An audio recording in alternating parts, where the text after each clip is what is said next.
My fiancée had already sold our future while I was still broke. By the next morning, I had become the world's only trillionaire.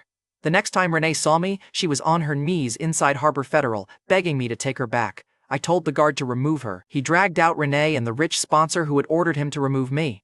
Tuesday morning, we were inside a private client room at Harbor Federal, the bank financing Clive's company. Overnight, every ordinary dollar had been redenominated into dust. The cash I had saved for our wedding kept its old purchasing power. That was why security obeyed me instead of Clive Barlow, the wealthy man Renee had chosen over me. Renee clawed at the carpet and grabbed my pant leg. Clive begged the bank manager to remember his company's loans. The manager remembered them so well that he threatened to freeze everyone. The question was how a man skipping lunch for a wedding had become richer than every corporate client in that bank. To understand how Renee ended up on that floor, I had to go back to Sunday night at her parents' condo. There, they priced my love at one inherited home and another $16,000. Renee's father slid a handwritten total across the table. Another $16,000, her mother told me. That proves you're serious. Renee folded her arms. Sell the condo your family left you. It spent years saving for the wedding. I worked cafe shifts, ran deliveries, and skipped lunch because Renee kept demanding more. The condo was the last thing my grandparents had given me. I told them that plainly. Her parents still called it proof. Renee called my refusal selfish. Her father leaned closer. A real husband provides. I left with the paper before they could make me sign anything. The next afternoon, during my cafe shift, I skipped lunch and heard Renee's voice behind the partition. She sat with another woman 10 feet away. The partition hid me from her, so Renee spoke freely. It only covered her face. The woman asked when Renee planned to leave me. Renee laughed. After the wedding, I'll claim I'm pregnant, marry him, divorce him, and take half the condo. My hand stopped over the coffee machine. The woman asked about Clive. Renee answered, Clive gets me. My fiancé Austin pays for the exit. She called my condo a retirement bonus. She called my savings compensation for wasting her time. Man. I had been skipping lunch for a woman running a hostile takeover on my life. That joke came later. In that moment, nothing was funny. I finished the shift, locked myself in the employee room, and folded onto the tile. I had loved her. Under the shower, I finally cried for the home and future I had nearly handed over. When the water turned cold, a voice spoke inside my head. Austin Kerrigan, reset system activated. Your emotional collapse triggered a global economic reset. Ordinary money has lost almost all purchasing power. Cash already in your possession is now legacy cash. Its old purchasing power remains and will increase daily. I stood there dripping while the voice finished rewriting the rules. My first conclusion was simple.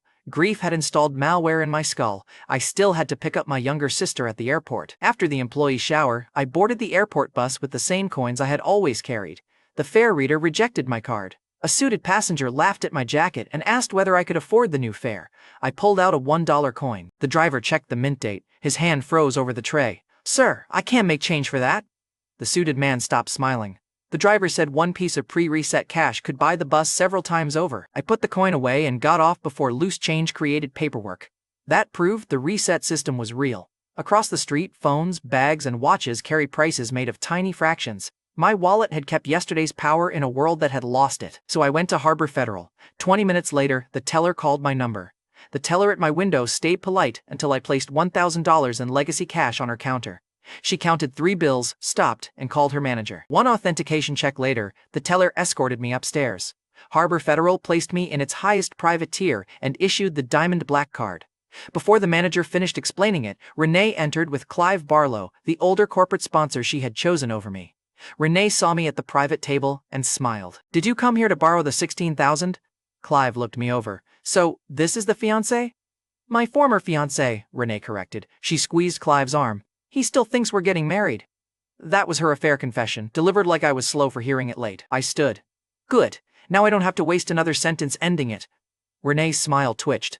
Don't be dramatic. You need me, I answered. I needed the woman you pretended to be. I pointed at the door. Take the costume with you. Clive ordered the bank guard to throw me out. The guard stepped forward. Harbor Federal's regional manager blocked him. Mr. Barlow, Austin Kerrigan is our highest value private client. Clive checked the Diamond Black card twice. The manager warned that threatening me would trigger an immediate review of Clive's corporate loans. Clive's hand dropped. Renee looked at the card, grabbed my arm, and slid to her knees when I pulled away. Austin, I was confused, Renee pleaded. We can still get married. The gold digger had found gold. Tragic timing. I told the guard to remove her. Renee wrapped both arms around my leg. Clive called the manager by his first name. The manager turned his back. Security dragged them out together. The home she tried to price was still mine. Before I left the private floor, the teller handed me the card and introduced herself.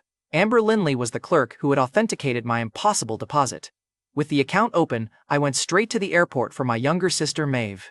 Maeve Kerrigan came through arrivals with 1 suitcase, 1 backpack, and enough attitude to qualify as extra luggage. "You're late," Maeve announced.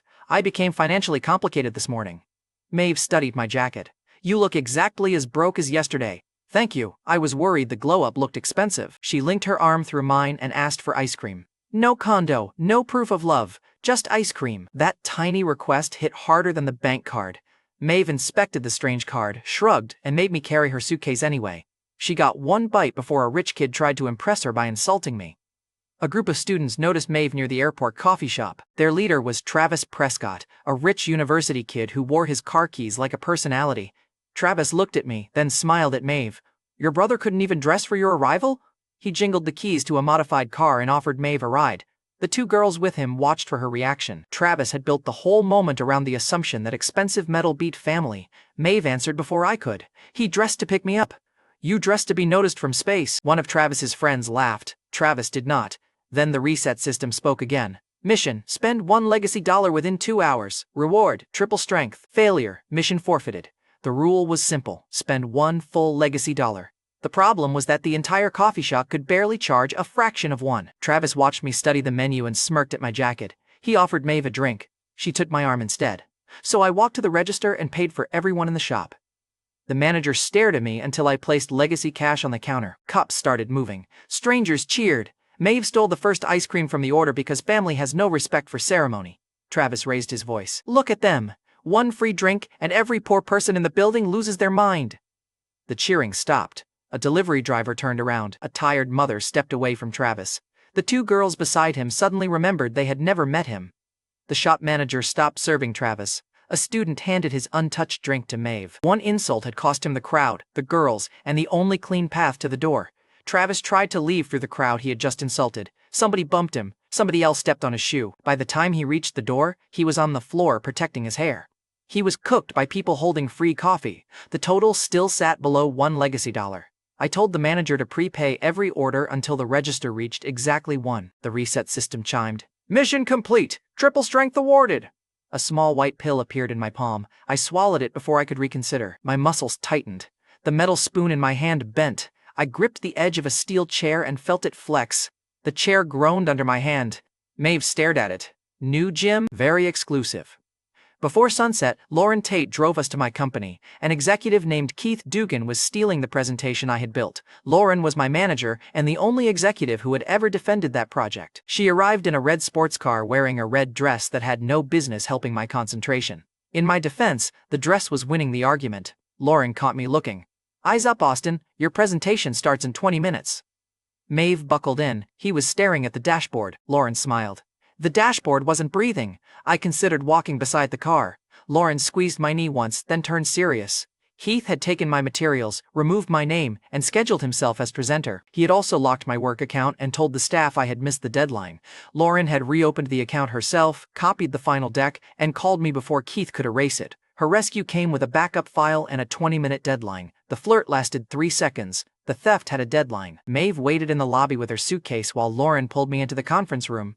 Keith Dugan threw my project folder onto the floor. Keith was an executive who stole other people's work and called it management. You know the type. The office vulture had finally found something worth stealing. "You're off the project," Keith told me. "I'll present it." I picked up the folder. "Explain the 3rd stage retention model." Keith's jaw tightened. "I don't answer to you." He raised his hand. I caught his wrist before it moved 6 inches. Triple strength made his arm feel weightless. I twisted, drove him across the table, and pinned his shoulder against the polished wood. His assistant's fingers froze above the keyboard. 2 senior executives stared at Keith's raised hand. His order had failed in public. A senior executive demanded I release him and announced Keith would present anyway. Lauren slammed the folder shut. "Then ask him one question about the project." The executive did. Keith stared at the first slide and said nothing. I answered from across the room. Lauren pointed at me. "The creator presents." Keith promised I would regret humiliating him. I genuinely don't know what he thought would happen next. He had stolen my work, failed the tutorial question, and still wanted bonus rounds. I gave the presentation. I skipped the speeches Keith had written and walked the room through the problem, the numbers, and the result. The staff who had built it with me started nodding before the vice president did. The vice president praised the project and said it exceeded every target. That should have ended the meeting. But the finance chief closed the slides and announced a payroll hole. The company had been pushed into a forced sale for 90 cents on the new price scale. Lauren's face went pale. Her employees were waiting on payroll. The books had been falsified. The prepared buyer papers put Keith's allies on the other side of the sale. Keith smiled before the chairman finished speaking. Too early. The door opened again. Philip Kersey, a senior banking investor who had seen my deposit, entered with the company chairman. Philip recognized me immediately and changed his posture. Keith noticed Philip recognize me. His smile vanished. I placed $1 legacy on the table. I'll buy the controlling interest and cover payroll. The chairman looked at Philip. Philip nodded once. Mr. Kerrigan can fund it. $1 legacy beat a 90-cent fire sale. The office vulture had engineered the world's cheapest company theft and still got outbid. Keith called the offer impossible and reached for the sale papers. Lauren put one heel on the folder before he touched it. Your presentation was weak, Lauren told him. Your theft is worse. I pointed to the prepared buyer papers and the fake payroll hole. Then I pointed at the man who had tried stealing my project that afternoon. Start with him, I told the investors. The people standing beside Keith moved away. One executive removed Keith from the buyer call. Another asked Lauren for the real payroll list. The room had treated her like a failed owner 10 minutes earlier. Now every question went through her. Lauren took my folder from the table and held it against her chest. Nobody asked Keith for another opinion. By midnight, his embezzlement investigation was national news. My phone displayed the headline beside a new notice naming me controlling owner. Reporters were already outside the office, and employees who had ignored me that morning were asking security whether I was coming back. Reporters had my name. Employees had my number. Then Lauren sent one message. Dinner. You owe me an answer. I had saved her company. Now she wanted to know what I planned to do with it. That night, Lauren and I toasted the company we had just stolen back. She chose a quiet restaurant because half the business press was hunting for my face. I chose the corner because 2 walls blocked most cameras. Lauren set the ownership papers beside my plate. What are you doing with the company? I pushed the papers back. You're running it! Her fingers stopped on the glass. The executive who had bullied a boardroom suddenly looked exhausted. She asked whether I was serious. I slid the papers toward her. The authority was hers. The ownership stayed with me. I tapped the backup drive she had saved from Keith. You protected my work when all I had was a cafe paycheck. Run the company. Lauren leaned closer. So I'm your president now? I corrected her. My operating chief. Lauren tapped my glass. And outside office hours? I held her stare. That sounds like a compensation discussion.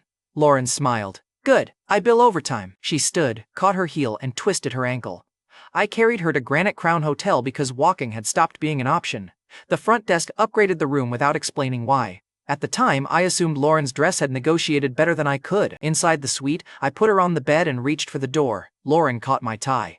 Austin, if you leave now, I'll consider it a hostile management decision. I asked whether that was a threat. She pulled me closer. Overtime. 6 hours later, Lauren kissed me at the door and tried to walk with dignity.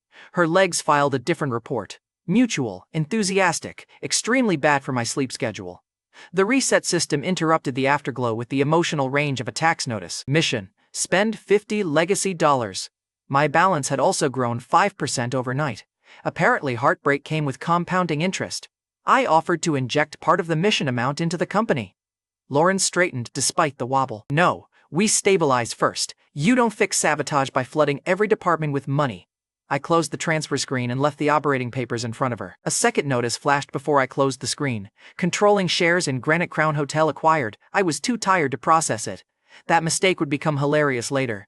Before dawn, Jacob Mullen's call took me to a hospital. Jacob was my best friend. He opened with, "Everything's fine," while standing outside his mother's room looking like he had not slept in 2 days.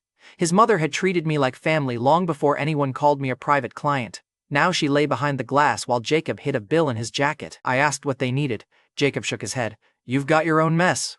The inherited home wound came back hot. Different room, same leash. I walked to the payment desk and transferred $1 legacy without putting my name on it. 5 minutes later, 2 doctors entered Jacob's mother's room. A nurse rolled in fresh equipment. The hospital moved her into its best private suite and assigned a specialist who had ignored 3 earlier calls. The same administrator who had discussed discharge now held the elevator and apologized for the delay. Jacob's mother woke during the move. She saw me behind Jacob and squeezed my fingers. Jacob's shoulders dropped while the elevator doors closed on a safe room and real treatment. Jacob stared at the moving bed. Who paid? The clerk looked at the transfer and swallowed. A $1 legacy donation? Look at the scale. One legacy dollar had become a national emergency again.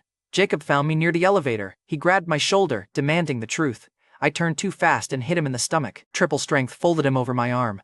I caught him before he hit the floor. That was an accident. Jacob wheezed. Your accidents have gym memberships now? I steadied Jacob, then held his shoulder until he looked at me. You call me before the bill becomes a funeral, I told him. You don't hide need from me again. Jacob nodded, eyes wet, and promised. I promised his family would never face that room alone. The reset system answered. Measure sight unlocked. You may measure distance, proportion, and visible inconsistencies with abnormal precision. Before leaving the hospital that afternoon, I passed Serena Prescott, a poised heiress outside her father's room. Her father handed her a sealed energy proposal and told her the family company depended on it. Serena left carrying the proposal her family needed. Serena kept her shoulders straight while everyone stared at the folder.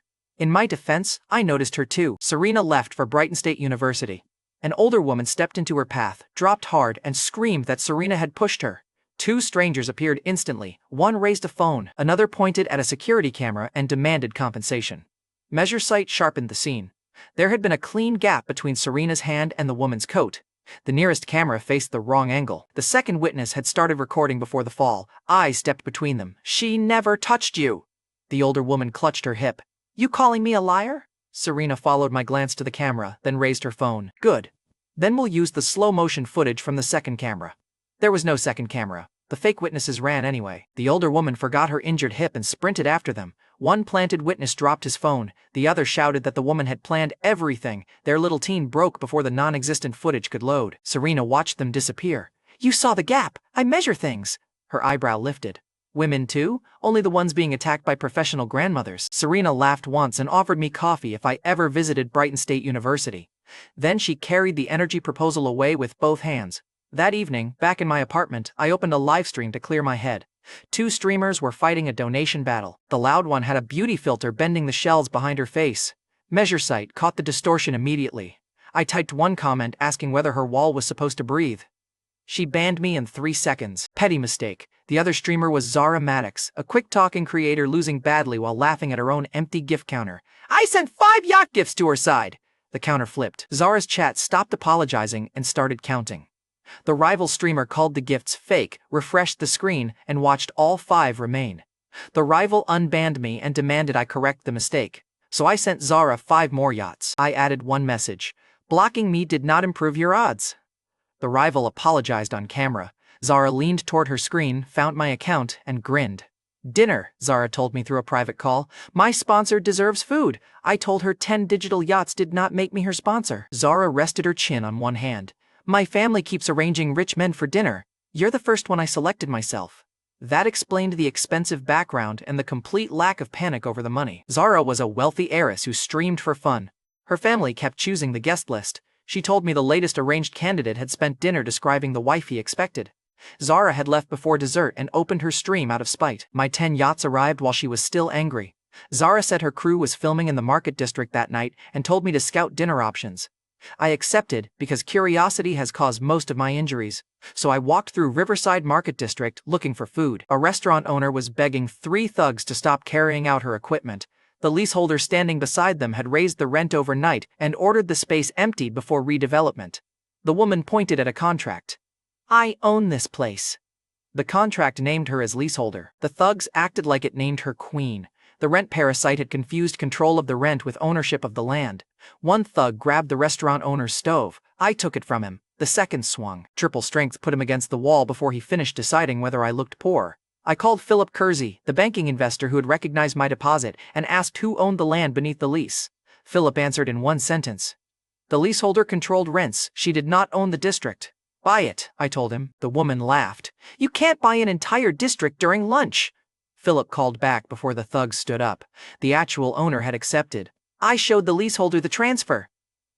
The rent parasite's knees hit the sidewalk. She agreed to lower the restaurant's rent and utilities before I asked twice. The restaurant owner hugged her stove like it had survived a war. Other tenants came out of their shops. The leaseholder had raised their bills too. I made the new terms apply across the block. Her thugs looked at the kneeling woman, set down the equipment, and walked away. One tenant filmed her on the sidewalk. The clip was online before the owner pulled us inside and put food on the table. Outside, the kneeling leaseholder was still lowering bills for every tenant on the block. The reset system chimed. Fraud sense unlocked. Deliberate misrepresentation may trigger a warning during direct interaction. Her rent increase lasted less than my phone call. Over food inside the saved restaurant, Lauren and I planned Kerrigan Group, the investment company she would run under my name. Lauren slid into the seat beside me instead of across from me. President, operating chief, and secretary. I'm accumulating titles, I reminded her. You rejected $50 legacy this morning. Lauren stole a bite from my plate. I manage your company. I also manage your bad ideas. She leaned close, sniffed my collar, and narrowed her eyes. Another woman's perfume. Hospital corridor. Call me first next time you inspect one. The reset system's warning cut through my reply. Hostile intent detected nearby. I looked toward the dark window. 3 shapes waited in the alley. Lauren reached for her phone. I pressed a hand to my stomach and told her the restaurant food had declared war. She rolled her eyes, called me dramatic, and left through the front to bring the car around. The 3 shapes stayed in the alley behind me. The lie moved Lauren out of their path. That was all I needed. Once Lauren reached the front, I stepped into the rear alley under the reset system's warning. I called the hidden watcher out. 3 men stepped forward with bats. Their scarred leader was bigger than the other 2 and calm enough to worry me. The first attacker swung high. I stepped inside the arc and drove him into the wall. The second came low. I kicked his knee and took his bat. The scarred leader swung for my head. I read the angle and caught the bat with one hand. Pain shot through my palm. Triple strength stopped the weapon. It did not make me stronger than the man holding it. He twisted. My wrist nearly broke. The scarred man bent my wrist toward the pavement. My new strength was losing. Then headlights flooded the alley. Zara climbed onto the hood of a car. My driver saw the bats. I brought the whole chute. Then she shouted, "Places! Cameras up!" Vans opened behind her. Dozens of paid extras rushed out carrying lights, fake props, and enough phones to turn murder into public content. Zara threw cash into the air and told everyone the fight scene had started. Some extras shouted camera directions. Others stared at the real bats and kept filming anyway. Together, they surrounded us. One extra whispered that somebody should call the police. Zara shoved a fake script into his hand and told him his line was, "Back away from the actor." He yelled it with full emotional commitment. 30 people copied him. The scarred leader released the bat. His men backed toward the darkness. They had come for one isolated target. Zara had given them 60 witnesses and a production schedule. They retreated. My hand hurt. I stayed on my feet. Zara jumped down and looked at the swelling. "You owe your sponsor dinner! You invited me. Now I saved you. The package upgraded." Zara took my swollen hand, called her driver, and stayed until the bats disappeared. I stopped treating her like a spectator. The attacker still had a sender. The next morning at Harbor Federal, Amber became the bait. Corporate clients were already waiting outside the private floor. 2 investors offered Amber gifts merely because she had my phone number. A bank director asked her to arrange lunch. Yesterday, she had been a teller. One call from me had made her the most socially valuable person in the lobby. I made Amber my visible contact and gave her a decoy route. Anyone watching the bank would follow the employee who appeared closest to me. Amber left through the front, switched buses and taxis, and returned 3 hours later with ruined shoes and a murderous expression. "No one stayed on me from the bank," Amber reported. "The tail broke before the second bus." The bank was clean for now. The rest of the city stayed suspect. My phone lit with Zara's dinner address. A rich streamer had seen my money, posted my face, and arrived exactly when the attackers needed privacy. I did not know whether the dinner was bait. I went hungry anyway. At 6 that evening, Zara's reservation took me to the city's most obnoxious dining room. Zara was the streamer who had turned my ambush into a fake film set. She had also posted enough of the rescue to make my face less private. My right hand was still swollen from the bat leader. If my attackers watched her channel, dinner could draw them out. That made every person near her a possible test. The doorman looked at my jacket and pointed toward the staff entrance. I gave him Zara's reservation name. He checked the list, checked me, then checked the list again like poverty might be contagious through spelling. Inside, a waiter asked whether I was delivering something. When I said I was dining, he offered me the cheapest soda without showing the menu. The waiter had already filed me under broke. 5 minutes later, Zara would call me her sponsor in front of him. Zara texted that she was running late. Then she added, "Order the king crab. I like a man who can handle something expensive with claws." I texted back, "You haven't arrived yet," Zara replied with one laughing face.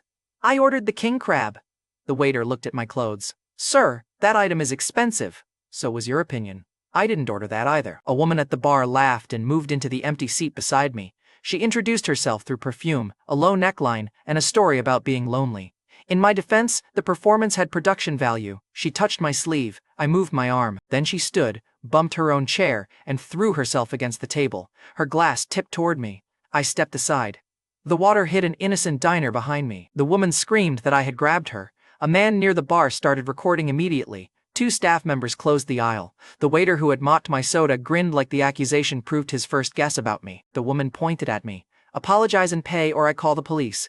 I looked at the recording man. "You started filming before she fell." His phone lowered half an inch. The woman slapped the table. Everyone saw him. Zara entered in a black dress and heard the accusation. The dress was winning several arguments at once.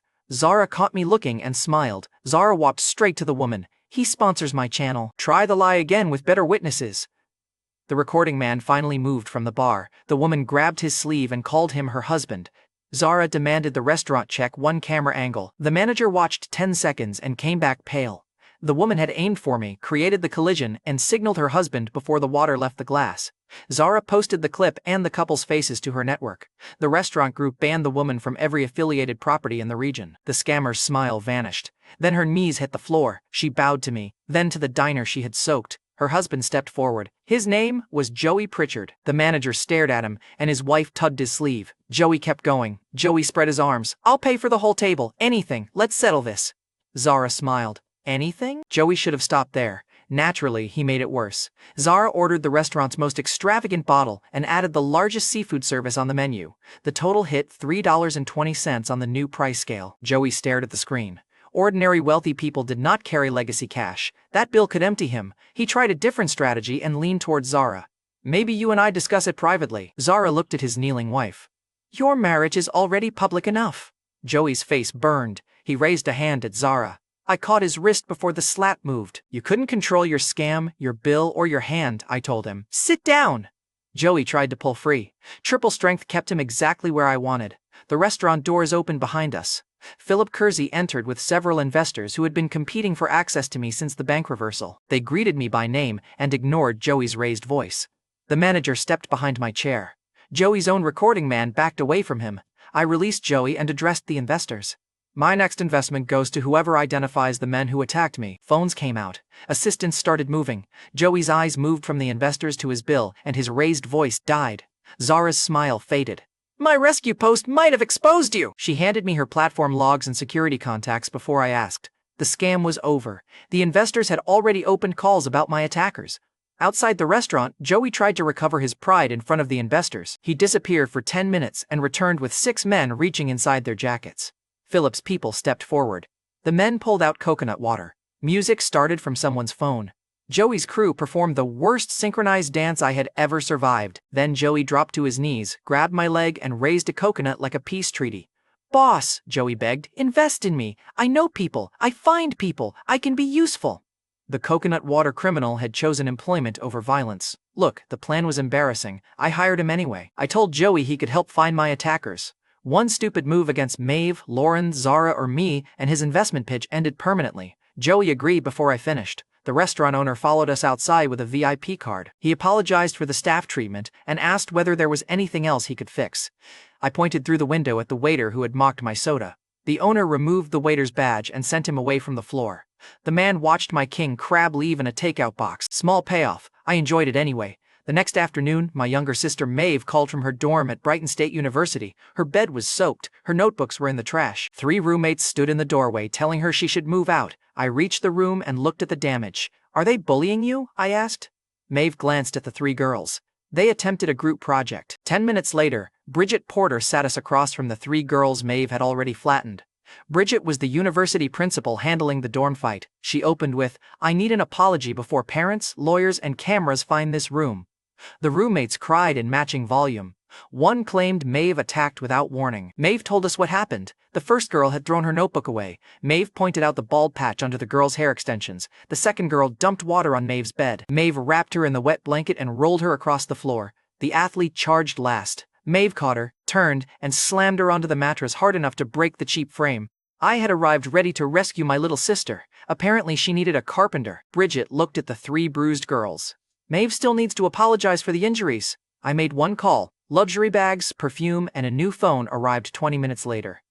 The 3 roommates stopped crying and started calculating. I placed the gifts on Bridget's desk. The tallest roommate whispered, "That's more like it." I looked at her, then at the merchandise. "No, you don't match it." Her mouth opened, but no answer came. I told them the gifts would go to whoever explained why Maeve's room had been targeted.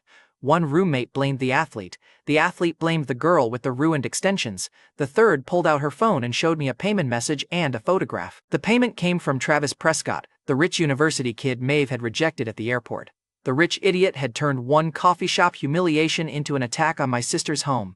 He had mocked Maeve and paid to destroy her room. Now I had his name and his race circuit. I took the gifts back and moved Maeve into a safer room across the hall from Serena Prescott. Serena was the poised heiress from the hospital scam. Maeve introduced herself by immediately attacking Serena's broken sink with a wrench. Serena opened her door, saw me behind Maeve, and reached for her phone. "You followed me to campus?" Serena demanded. "I came with my sister." Maeve waved from inside the bathroom. "He follows me. It's a family problem." Serena lowered the phone halfway. "I can still call the police," I reminded her. "You threatened that before asking which room I entered." Serena fired back. "You stared at me before asking my name." I lifted one hand. "Measure sight." Serena crossed her arms. That explanation made it worse. Then the sink exploded. Water sprayed Serena from shoulder to shoes. Maeve ducked behind the door. I failed to hide my laugh. Serena pointed at me. "One sound and I file something. Very intimidating. Your sink just won." The reset system flashed a warning after Serena turned away. "Protective alert, Serena Prescott faces a targeted exploitation attempt. No name, no method, just a target." Maeve told Serena that Travis had paid her roommates and that I was heading to his private race circuit. Serena's expression changed, but she did not explain why. Serena only told Maeve, "Send me the location." I warned the roommate who had confessed first never to touch Maeve again. Then I called Joey. By sunset, Joey's contacts put Travis at the private race circuit. The gate guard denied me VIP access because my name was not on the member list. I looked at the tiny maintenance bike beside his booth. "How much?" The guard named a ridiculous price. I paid it in legacy cash. His posture changed so fast he nearly saluted the bike. A loading ramp ran beside the gate. I hit it hard, cleared the barrier, and landed the little bike on the hood of Travis's modified car. The hood buckled. Travis ran out screaming about the paint. I looked down at him. "That car has poor durability." His friends laughed before realizing he was serious. Travis recognized me and called security. The lead guard checked the bike payment, then waved the others back. Private disagreement. The guards had obeyed his money yesterday. They obeyed mine now. I told Travis I would pay for the damage after we settled Maeve's dorm. His face tightened. "Your sister embarrassed me at the airport." "So you paid 3 students to destroy her room?" Travis lifted his chin. "She embarrassed me. I taught her what happens." Then he pointed at the track. "Race me. Loser kneels." I made the beneficiary clear before any engine started. "You lose. You kneel to Maeve and apologize loud enough for everyone here to hear." Travis looked from his car to my tiny bike and laughed. "Deal." He added 2 modified cars from his friends. 1 tiny bike against 3 tuned engines. I sent Philip 3 paid requests marked for a private race wager. "Helicopters. Track service access. Emergency spike strips." Philip replied with one word, "Approved." You know where this was going. Travis had bought horsepower. I had spent years threading deliveries through traffic. The race started. All 3 cars vanished ahead.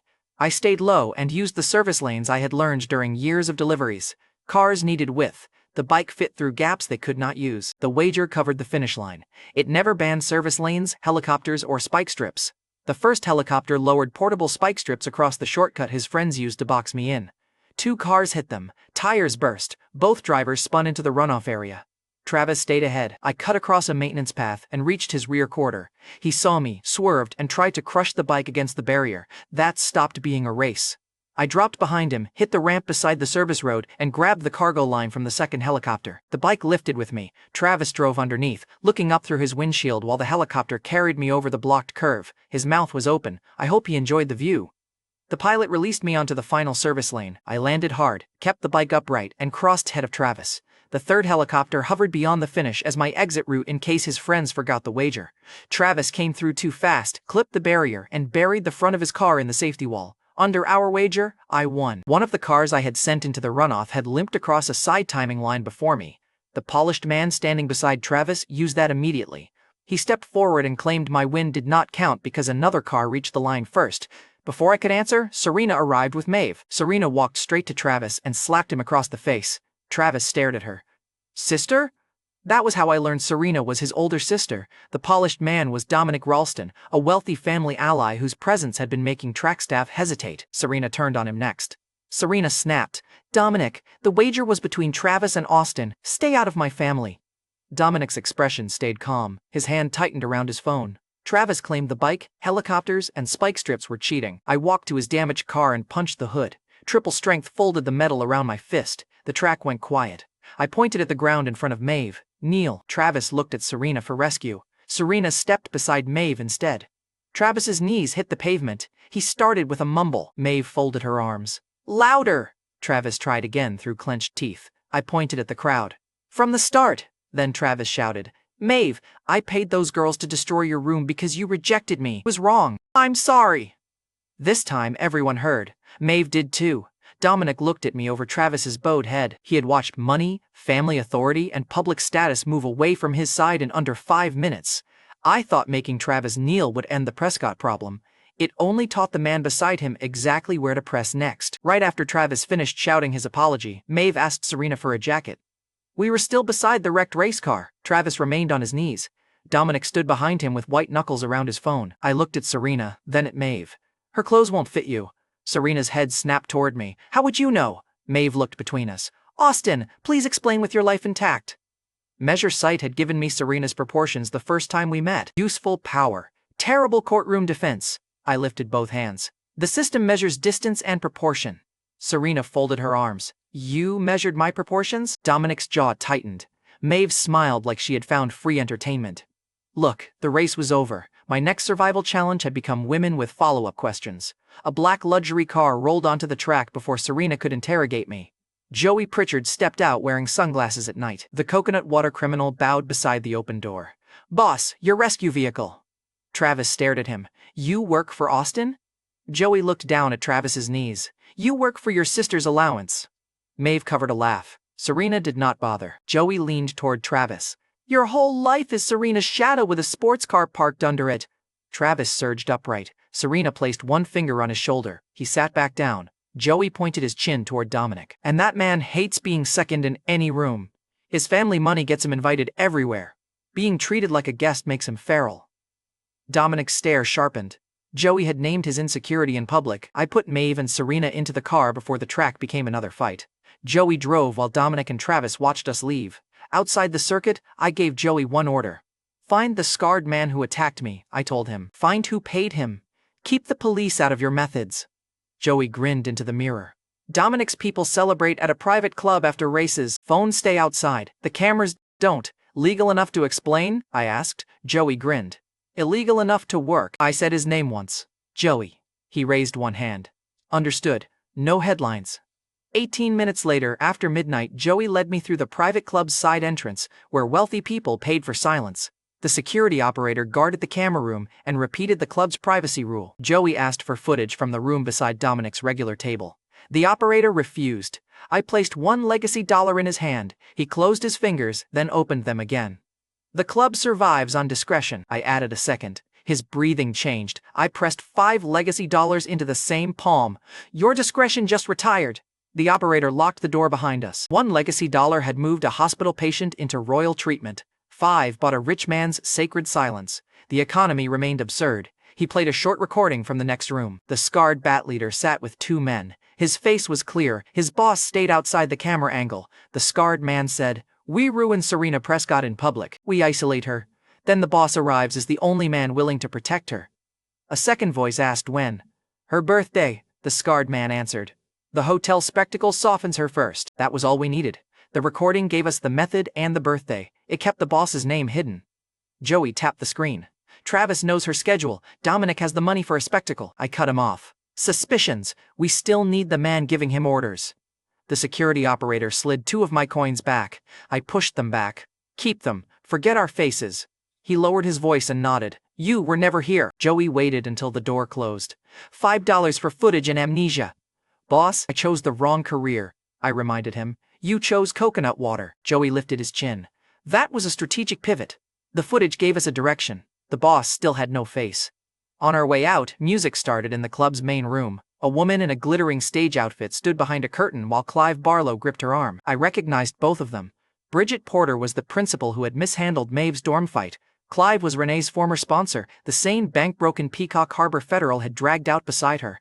Clive shoved a phone near Bridget's face. The screen showed photographs of her in the outfit. "Perform," Clive told her. "I delay your father's debt another 3 months. Refuse, and these reach every parent at your university." Bridget's hand shook against the curtain. Clive still held her phone and the debt note. Those were the only facts I had, and they were ugly enough. I stepped between them before the curtain opened. Clive released Bridget and tried to recover his old smile.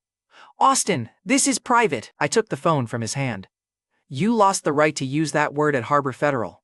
Clive reached for it. I held it above his hand. He claimed Bridget signed every page. I asked where he found the money after Harbor Federal began reviewing his company loans. His hand stopped. I kept my voice low. "Charge that interest and I send the loan source to every bank already reviewing you. Use those photos and I add blackmail." Clive looked toward the club manager. The manager studied the floor. Nobody moved to help Clive. Bridget whispered, "He'll ruin my father." Clive answered too quickly, "The debt is gone. Keep her away from me." He deleted the photographs under my thumb, abandoned the signed note on a table, and left through the service exit. Bridget's shoulders finally lowered. Near midnight, I asked Bridget why she had accepted Clive's terms. Bridget told me her father's accident had emptied everything. She borrowed for his treatment, then Clive stacked abusive interest onto the loan until 3 more months felt like survival. She could not return to Brighton State University wearing his costume. One student photo would reach the whole campus before morning, so I took Bridget to Granite Crown Hotel. The front desk recognized me before I recognized the problem. 2 managers appeared. A clerk upgraded Bridget to the largest suite and called me Mr. Kerrigan 3 times. I had received a reset system notice about controlling hotel shares days earlier. Sleep deprivation had filed it under future nonsense. The suite explained why the staff looked nervous. A heart-shaped bed filled the center. Sealed silk restraints rested beside the pillows. The wall control offered 6 different moods. Bridget stared at the room. "This is your idea of safe?" I pointed at the lock. In my defense, I asked for a room with one. Bridget looked up. "The ceiling is mirrored." I backed toward the door. "I did not order the ceiling." Bridget's eyes moved to the sealed restraints. "You're leaving." I reached for the handle. "Fast!" I reached the door. Bridget caught my sleeve. For one dangerous second, my brain abandoned useful employment. Then Bridget released me and lowered her eyes. "I owe Maeve an apology." She admitted she had chosen the easiest school solution. She had asked the bullied student to apologize because paperwork frightened her more than the bullies did. "I failed her," Bridget said. "Tell me where she lives now. I want to protect the new room myself." I gave her the dorm location. Bridget promised to check it on her first campus round the next day. She set the reminder while I stood by the door. My pulse remained annoyed about the change in genre. Downstairs, the hotel manager hurried after me. "Mr. Kerrigan, we hope the inspection met your standards." I stopped. "What inspection?" The manager showed me the ownership notice. The reset system had placed controlling shares of Granite Crown Hotel under my name. Every employee in the lobby straightened at once. Joey walked in carrying coconut water and saw Bridget's room number on the clerk's screen. He grinned. "Boss bought a hotel for a woman. Respect." I pointed at Joey. "Audit his room." Joey's grin died. The manager opened a tablet. "Minibar, damages, guests, and service charges?" I answered. "All of it." Joey clutched his room key. "Boss, friendship needs privacy." I tapped his room key. $5 bought privacy tonight. You can afford it." The coconut water criminal followed the manager upstairs, suddenly religious about receipts. The next morning, in his mother's hospital suite, Jacob stared into his coffee while she bullied us both into eating breakfast. Her treatment was working. Jacob, my best friend, had found a new crisis to hide badly. "My girlfriend Holly stopped answering," Jacob admitted. Holly Webb worked at a car dealership and had spent weeks pretending an injured shoulder was nothing. Jacob believed she wanted out. I believed 2 adults had invented a tragedy because neither could send one honest message. Outside the hospital, Jacob gave me Holly's dealership name. I sent it to Zara. Zara's voice reply came back immediately. "My family's fleet renewal is there this morning. The cars are already on the road. Don't destroy the showroom before I arrive." An hour later, Jacob and I reached the dealership as the first fleet vehicles turned into the lot. Holly stood beside a display car with her arm braced under her jacket. 2 saleswomen blocked her from a customer and laughed about her latest accident. One saleswoman told Jacob, "She crashed a customer car and blamed her shoulder." Holly's face tightened. "You cut across my lane."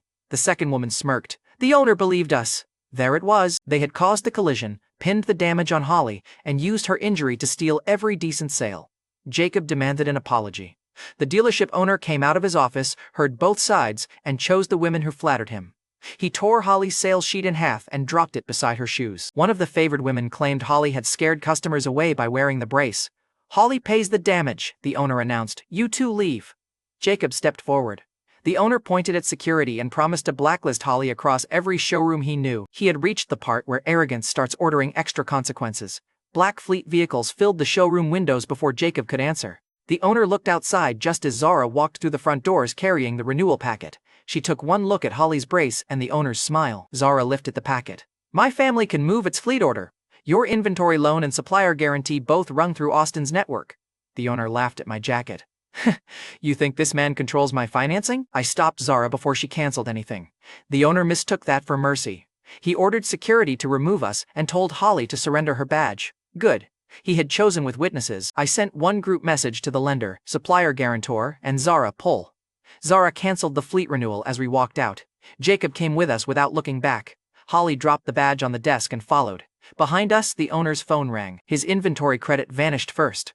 A second call canceled Zara's family fleet order. The third supplier demanded immediate payment before releasing another vehicle. By the time the owner reached the sidewalk, refund alerts covered his screen. Customers inside started demanding deposits back. A transport truck stopped at the curb, then reversed because the supplier had canceled delivery. 2 showroom lights went dark when an employee started packing personal things. The owner turned on the 2 saleswomen. One lost her badge. The other tried blaming Holly again. The owner grabbed her commission folder and shouted that they had destroyed him. I finally looked back. One message: your financing, fleet order, and supply guarantee are gone. The owner offered Holly her job back. Holly handed him the badge he had taken. Keep it. Outside the dealership, Holly told Jacob why she had avoided him. His mother was sick. Holly had an injury, a debt claim, and no commissions. She thought loving him meant becoming one more bill. Jacob took her good hand. You don't get to disappear for my benefit. Holly started crying. Jacob kissed her forehead and promised they would carry the ugly parts together. I gave them 5 seconds before employment became necessary. Holly, I need a driver. She wiped her face. I'm excellent. The test drive nearly ended at the first guardrail. Jacob called her beautiful. Holly looked at him instead of the road. I grabbed the wheel while the car missed concrete by inches. I was injured, Holly protested. I kept both hands on the wheel. You were flirting at 40 miles per hour. Jacob leaned forward. She can improve. I pointed at the road. She can start by dating with her eyes forward. Holly kept the job. Against evidence, I kept my optimism. That afternoon, Holly drove us toward Kerrigan Group. Lauren was waiting outside the office. I should have warned both women. Minutes later, Holly parked outside Kerrigan Group and met Lauren. Holly was my new driver and Jacob's newly repaired girlfriend. Lauren was my operating chief and the woman who had already threatened overtime consequences. Lauren looked at Holly, then at me. You hired a beautiful driver without calling me? Holly opened her mouth. Lauren looped one arm through mine. Austin, you escaped once, you won't escape next time. Holly glanced at Jacob. Is this included in the job? Jacob answered. I'm still reading the benefits. I had survived a race, a private club, and a collapsing dealership. Lauren's smile remained the most organized thread of the week. Before she could tighten her grip, Bridget called from Brighton State University. Austin, Travis is outside your sister's hall, Bridget said. He has papers from one of the rooms. Lauren released me.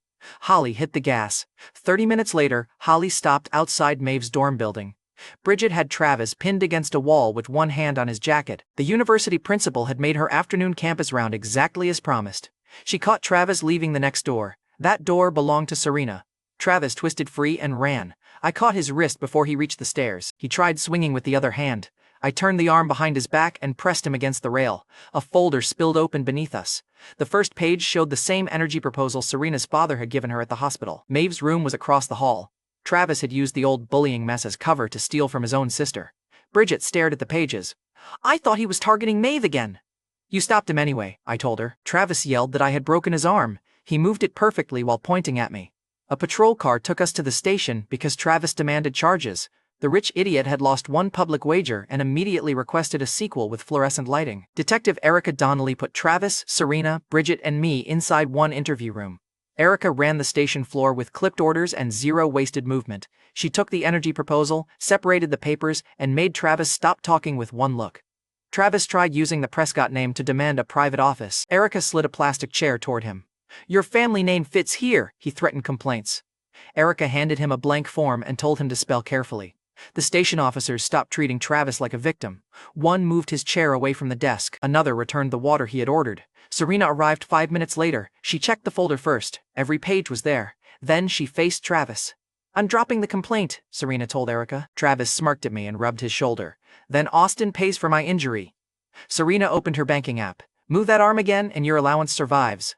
Travis lifted it instantly. Serena tapped the screen. Too slow, I froze it. His pain vanished. His posture did too. The medical report became a formality after that performance, but Erica kept me until the clinic confirmed he had no injury. Bridget rushed into the station before the report returned. She placed herself between Erica and me. Austin twisted his arm because I asked him to stop Travis. "Put the responsibility on me!" Erica looked at Bridget in front of me, then at Serena beside me. Lauren's second call buzzed from the hallway. Her eyebrow rose. "I told Bridget to return to campus. Protect my sister's room. Keep your job. Travis has already donated enough chaos to one night." Bridget hesitated, then squeezed my hand once and left. Erica watched the door close. "You collect principals now?" I gave her a shrug. "Only the apologetic ones." Her mouth curved. The clinic message arrived. No fracture, no sprain, no injury.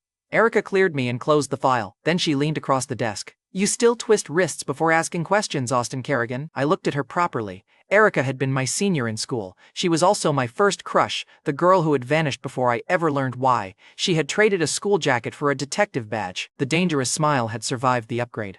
"Erica Donnelly," I said. She tapped the badge. "Detective Donnelly at work." Then Erica nodded toward Serena outside the glass. "Younger heiresses now? Your taste got expensive." I leaned back. "I didn't know she was an heiress when we met."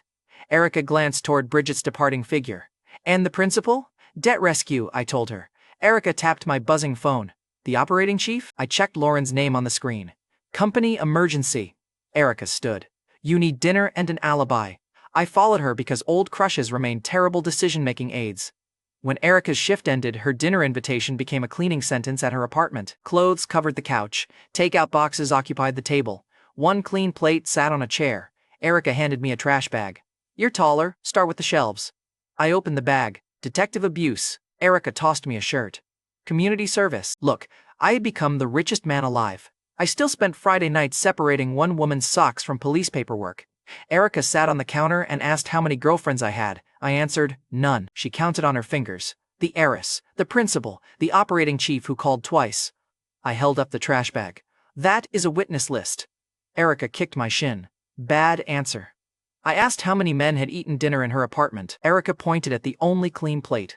"One, he's currently holding my laundry." I looked at the plate. "That sounds less romantic than you think." Erica swung one foot. "It becomes romantic after the trash leaves." I tied the bag. "Your standards have fallen." She looked me over. "They survived you." Held up one of her shirts. "Is this evidence?" Erica raised her phone. "That depends who sees the photograph." She took one immediately. Erica showed me the picture of Austin Kerrigan, supposed trillionaire, standing in her apartment holding women's clothes and looking defeated. "I send this to Maeve unless you take me shopping tomorrow," she announced. I held out my hand. "Blackmail by detective." Erica pocketed the phone. "Efficient scheduling." She added one more condition. I had to attend her father's 60th birthday. I agreed, then asked why she had disappeared after school. Erica's smile faded for one beat. "I didn't want that separation," she said. "Finish cleaning, then maybe you earn the reason." She turned away and started tying her shoes. A call came through her radio before I finished the kitchen. Erica headed for the door, stopped beside me, and pointed toward the window. "See that man crossing the alley?" she asked. I looked. Erica caught my jaw and kissed me. By the time my brain restarted, she was already down the stairs chasing the man from the alley. I stood there holding a trash bag and half her wardrobe. First crush reunion. Very dignified. The next morning, in Kerrigan Group's conference room, I gathered the investors who had failed to identify my attackers. They had money, private contacts, and beautiful excuses. They still did not have the man behind the bats. I placed 10,000 legacy dollars on the table. "This funds Kerrigan Intelligence," I told them. "A licensed field team. Joey supplies street access. You trace the scarred attacker and the energy proposal." Joey supplied the clear recording. Within hours, the licensed team matched the scarred leader to Ronan Cade. Nobody reached his employer. I gave the team 2 targets. Find who controlled Ronan. Find why Serena's energy partner kept circling her family through Travis. Rich men had finally invented detective work. I tried not to applaud. The investors stopped defending their failures and started competing for assignments. One offered analysts. Another offered former fraud investigators.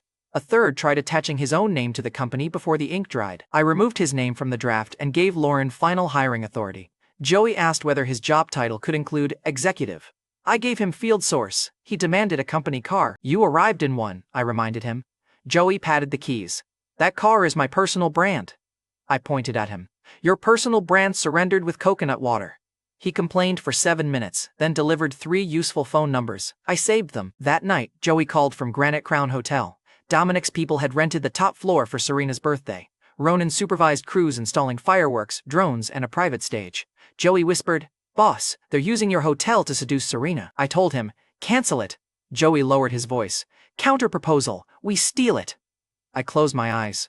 Joey's terrible plans kept working. That fact was becoming medically concerning. He explained that hotel staff already controlled the drones. Dominic had paid for every light.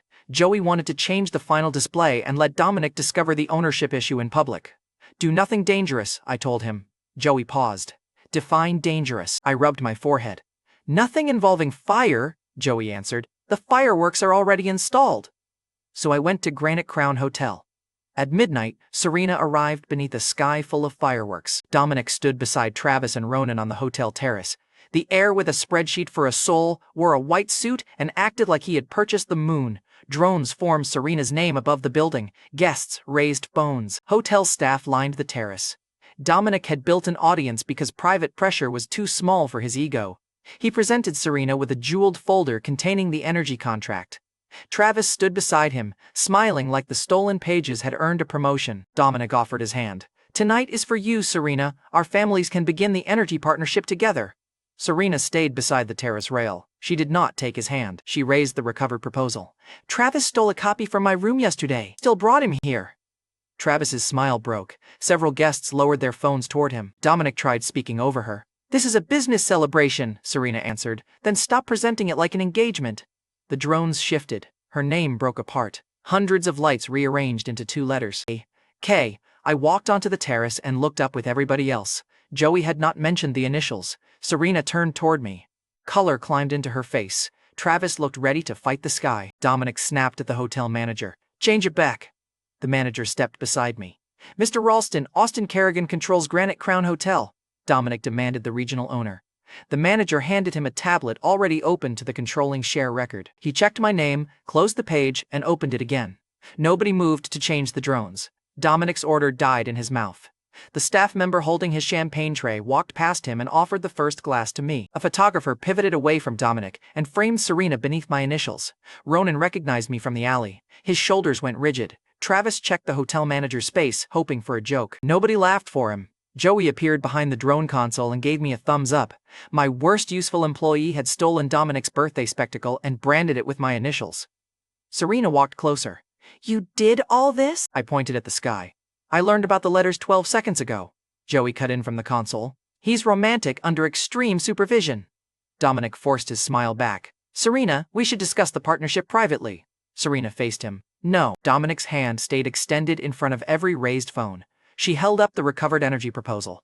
"You worked with Travis behind my back. You used my birthday to pressure a business decision. I won't meet you alone, and I won't sign tonight." Travis tried to interrupt.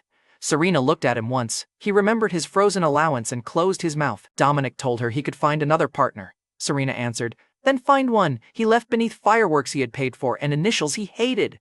Ronan followed, but he looked back at me before entering the elevator. After the terrace cleared, Serena asked me to stay. She stood beneath the fading drones and gripped the proposal against her chest. "My family company is changing," Serena said. "I can't focus on romance until I know who I can trust." I heard rejection. "Understood," I told her. "There's nothing between us that needs an answer." Her expression tightened. Serena lowered the folder. "Right, nothing." She walked away before I could repair the sentence. I had survived 3 cars and still lost a conversation to one word. Elite performance. My phone buzzed with Kerrigan Intelligence's first update. The energy partner's money kept circling through empty companies. One account connected the movement back toward Dominic's business network. The reset system followed with another notice. Measure site upgraded. Material condition, hidden damage, and physical composition may now be appraised at close range. Dominic had lost his birthday stage and Serena's private meeting. Now his deal looked hollow too.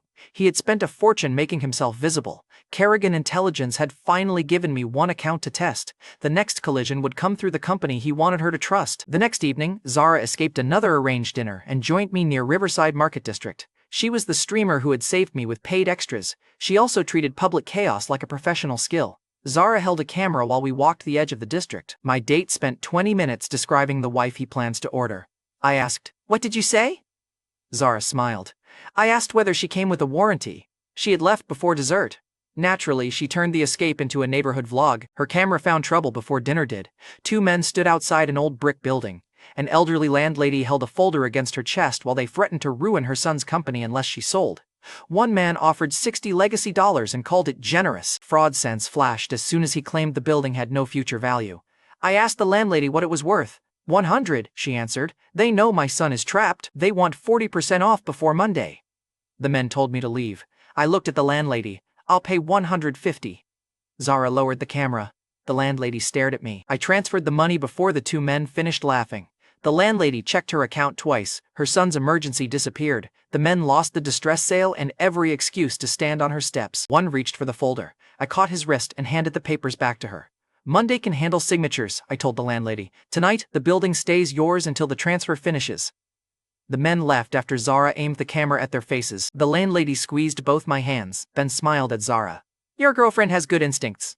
Zara slipped her arm through mine. She does. Looked at her. You accepted that quickly. Zara kept her arm linked through mine. The woman just made 150. I respect successful judgment. Later that evening, at my apartment, she explained why speculators wanted the building. A redevelopment rumor had begun moving through wealthy circles. The block I had bought earlier sat near the expected route.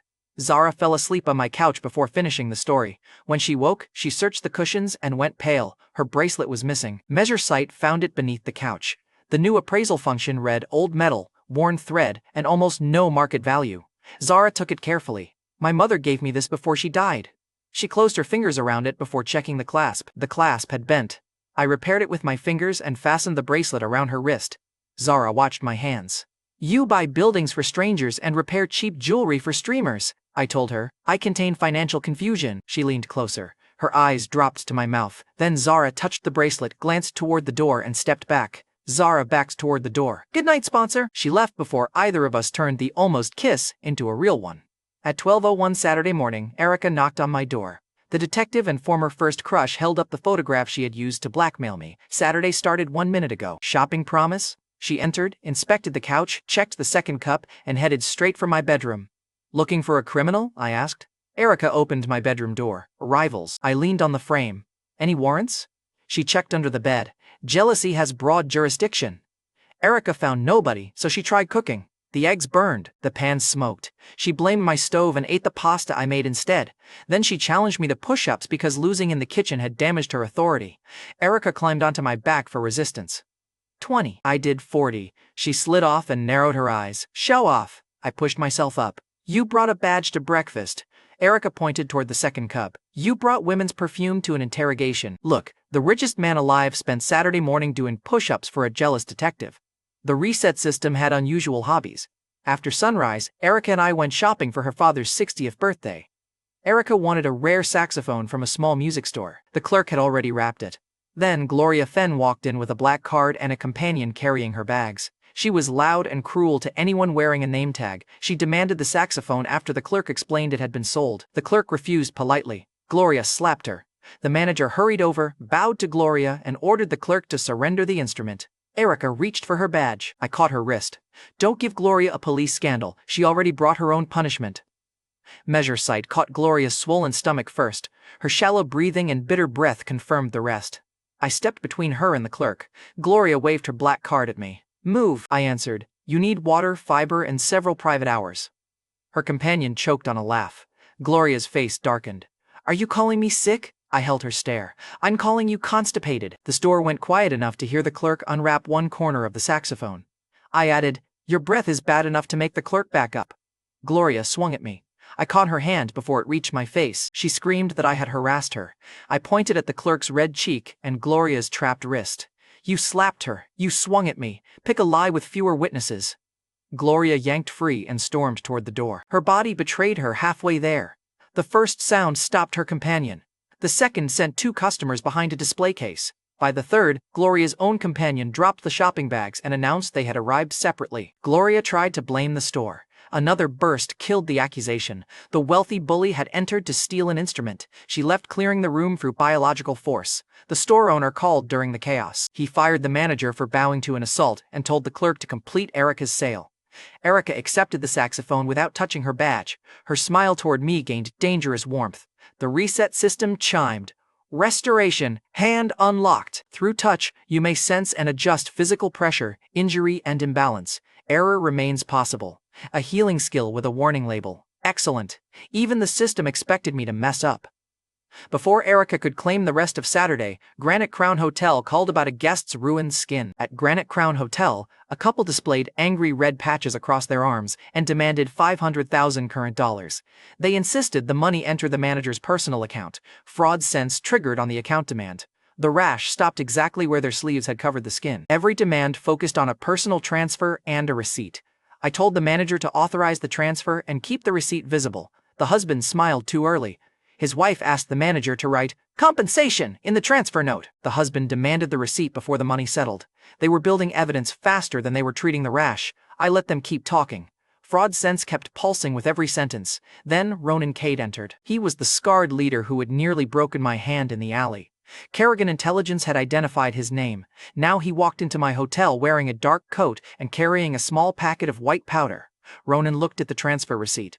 5 legacy dollars for the hotel. The manager laughed once, then saw Ronan's face and stopped. Ronan placed the packet on the desk.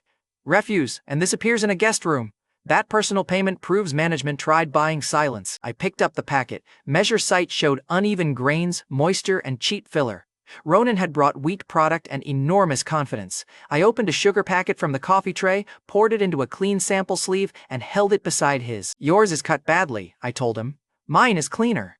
Ronan stared at the sugar. I named 3 visible flaws in his sample. Then I claimed the crystals in my hand came from a supplier above his level. Ronan looked from my sample to the hotel manager. His hand moved away from his own packet. Ronan dropped to one knee. The hotel manager took one step back. Ronan lowered his head. Take a finger, a foot, whatever proves I understand. I grabbed his shoulder before he reached for a knife. Keep every body part, I told him. You're on probation. The sugar had excellent career prospects. Ronan looked up like I had offered a pardon. I gave him one job. Stay useful, feed his boss confidence, and send me an address the moment Dominic moved against Serena. Then I ordered Granite Crown closed for 1 week. Guests moved elsewhere. Employees kept full pay. Publicly, the hotel looked defeated by the scandal. Ronan told me the name behind the pressure. Dominic Ralston had paid for the alley attack, the birthday display, and the hotel squeeze. He wanted Serena's family company, her inheritance, and Serena herself under his control. Travis wanted the position Serena held. The man behind the bats was Dominic. I sent the information to Erica. She began hitting Dominic's drug network while Ronan stayed inside it. 2 days later, in the lobby outside Serena's energy negotiation, Lauren carried Kerrigan Intelligence's warning while I stayed near the elevators. Before she crossed the lobby, I sent Kerrigan Group one order. Line up every Dominic-linked credit line and market position. Move only when I texted one word. Lauren glanced back at me. I manage your company and your love life now? I held up the report. It's a fraud warning. She took it from me. Your fraud warnings create more dates than flowers. Lauren walked to Serena and placed one page on the table. The partner is a front, Lauren told her. Ask for live proof of reserves. Watch where the money arrives from. Serena read the page once. The detective called me before the meeting resumed. Raids around the hotel had caught dealers, found missing women, and tied several payments toward Dominic's network. Our inside source had given her the targets. Inside the negotiation room, Serena called the energy partner on speaker. Show me the reserve account now, she ordered. The balance was almost empty. Dominic touched his phone under the table. Seconds later, money appeared. Serena checked the transaction path Lauren had marked. The funds came from a company Dominic controlled. She turned the screen toward him. You funded your own partner after I asked? It's a shell. Dominic's calm cracked. Serena stood. The deal is over. I'm reporting the fraud. He reached for her arm. She pulled away and walked out. I sent one message to Lauren. Now. Kerrigan Group began pulling every credit line and market position tied to Dominic's company. Outside the negotiation building, Serena's driver opened the car door. She entered because he had served her family for years. After I cut her free, Serena told me what happened during the next 11 minutes. Inside the car, the driver shocked her with a concealed device. When Serena woke at an industrial site, Travis stood beside Dominic. Travis told his sister he was tired of living under her name. Dominic had promised him the family company and inheritance after Serena signed. Serena called him a coward. Travis answered that she had taken everything first. Dominic looked at Travis. You were useful. Now you're a witness. A gunshot cracked through the room. Travis fell. Serena never saw whether he moved again. At the time, I only knew she had missed the check-in, Lauren demanded. Minutes later, Ronan sent one address. Erica and I reached the industrial site with officers behind us. I broke the side door and drove the first guard into a stack of crates. Erica entered through the main bay. Dominic raised the gun toward her. She kicked his wrist aside, struck his throat, and put him face first across a metal table. He tried reaching for the weapon again. Erica twisted his arm until his hand opened. I found Serena tied to a chair beyond the partition. She flinched when I touched the knot, then recognized me. Austin! I cut through the knot. I'm here! I tore the restraints loose and carried her away from the spot where Travis had fallen. Officers closed the exits after Erica and I had already broken the room. Dominic screamed that his company would bury us. His phone rang while Erica cuffed him. His stock had crashed first. The next call reported frozen accounts and a tax seizure. A third told him his senior men had been arrested around the hotel. Ronan appeared in handcuffs with them, preserving his cover. Dominic looked at me. What did you do? I held up the ringing phone. I sold before your fall, bought against it, and cut every credit line funding you. Lauren's message arrived on my screen. Kerrigan Group had profited from the collapse. Dominic had lost the deal, the company, the market, the goons, and his freedom before reaching a cell. The officers beside him stopped calling him sir. One opened the car door and told him to watch his head. Serena watched him fold against the police car. Later, outside the industrial site, Serena sat under a blanket and looked from Lauren's report to me. You stayed away so I'd trust the evidence, Serena said. I squeezed her fingers. He tried to turn your family into a cage. Her fingers closed around mine. The reset system spoke. Artifact resonance unlocked. You may sense stored energy and hidden properties in selected old objects at close range. On the ride away from the industrial site, I touched the rare saxophone case beside Erica. Before opening it, I felt the old brass, repaired keywork, and worn lining through my palm. Harmless proof. The power was real. Dominic's empire was dead, but the victory left me a new power, a bottle of wine and an auction invitation. I worried about the power. I should have worried about the wine. The night after Dominic's arrest, Serena came to my apartment while I was testing the gifted wine. A restaurant elder I had helped sent the bottle with a handwritten warning. Share with the person fate chose. Strong herbs. 1 glass only. Romance wine after a kidnapping. Timing was doing push-ups. I took one careful sip. Artifact resonance found strong herbs and stored heat. Then Serena knocked. She entered in a dark dress. Her negotiation calm vanished when she saw the bottle. Celebrating without me? Serena asked. I lifted the glass, testing a suspicious gift. Serena read the note. Fate chose someone? I raised the note. I planned to ask for references. She smiled, took the glass from my hand, and tasted it before I could stop her. After her brother's betrayal and Dominic's gun, Serena still came to thank me in person. Her voice stayed steady. You sent Lauren with the shell company report instead of standing beside it, I told her. I wanted you to trust your own decision. Serena stepped closer. You attacked Dominic's money before you knew whether I would choose you, said. I knew you wouldn't choose a cage. That answer hit her harder than the wine. Her cheeks flushed. Her breathing changed. She touched my shirt and looked up at me without the usual retreat. I'm tired of us misunderstanding each other, Serena whispered. I wanted you before the birthday. I wanted you after the rescue. She pulled me down and kissed me. For 1 second, I kissed her back. Then her balance slipped. The wine's heat had turned her pupils wide and her judgment loose. She reached for me again, faster and less controlled. I caught both her wrists gently and moved the bottle away. Serena, stop, her expression cracked. You don't want me, I told her. I want the answer you can repeat tomorrow. I wanted her honesty, not her confusion. Serena looked at the half-empty glass. Her face burned. I steadied her before her knees gave out, gave her water, and told her the herbs had hit too hard. Serena covered her face with both hands. You will never mention this. I kept my face straight. I have no idea what you're referring to. Serena pointed at me through her fingers. That sounded rehearsed. I said, it became necessary 10 seconds ago. She fled once her steps were steady. The kiss stayed real. The rest had to wait. 30 seconds later, Jacob arrived at my door and found me holding a romantic wine bottle like evidence. My best friend looked at the open door, then at my face. Bad time? I lifted the bottle. Historic time? Jacob handed me an auction invitation. The charity kept part of every sale, and he had heard famous guests would attend. He lowered his voice. There will also be attractive women. I showed him the wine. Jacob nodded. You've clearly started preparing. The next evening, Jacob dragged me to the charity auction, where an actress from my childhood recognized my voice. Faye Alden had grown from the girl who stole my lunch into a movie star whose face covered half the lobby. She wore a silver dress and the same dangerous grin. Faye turned from the rich heir beside her. Austin Kerrigan, you still dress like you lost a bet. I looked her over once. In my defense, childhood had received an aggressive upgrade. You still open with insults because hello makes you nervous, I told her. Faye touched my sleeve. You got taller. I looked at her dress. You got expensive. The man beside her stopped enjoying the reunion. Cody Harwell was a wealthy heir escorting Faye for the cameras. He kept one hand on her and spoke as if he controlled her image.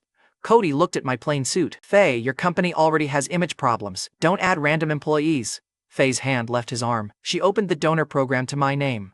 He owns Kerrigan Group, Faye told Cody. Cody laughed. That new company? Cute. Faye stepped beside me. Then I'll be cute over here.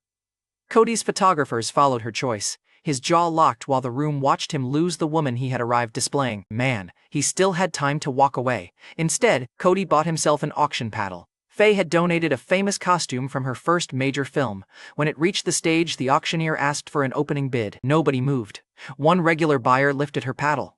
Cody's assistant showed her a message, and the paddle dropped. A second buyer looked at Faye, then at Cody, and stared at the floor. Cody leaned toward Faye. You should have let me handle your image. Maybe I'll rescue the lot after the room gets bored. Faye's smile tightened under the lights. I raised my paddle. 50.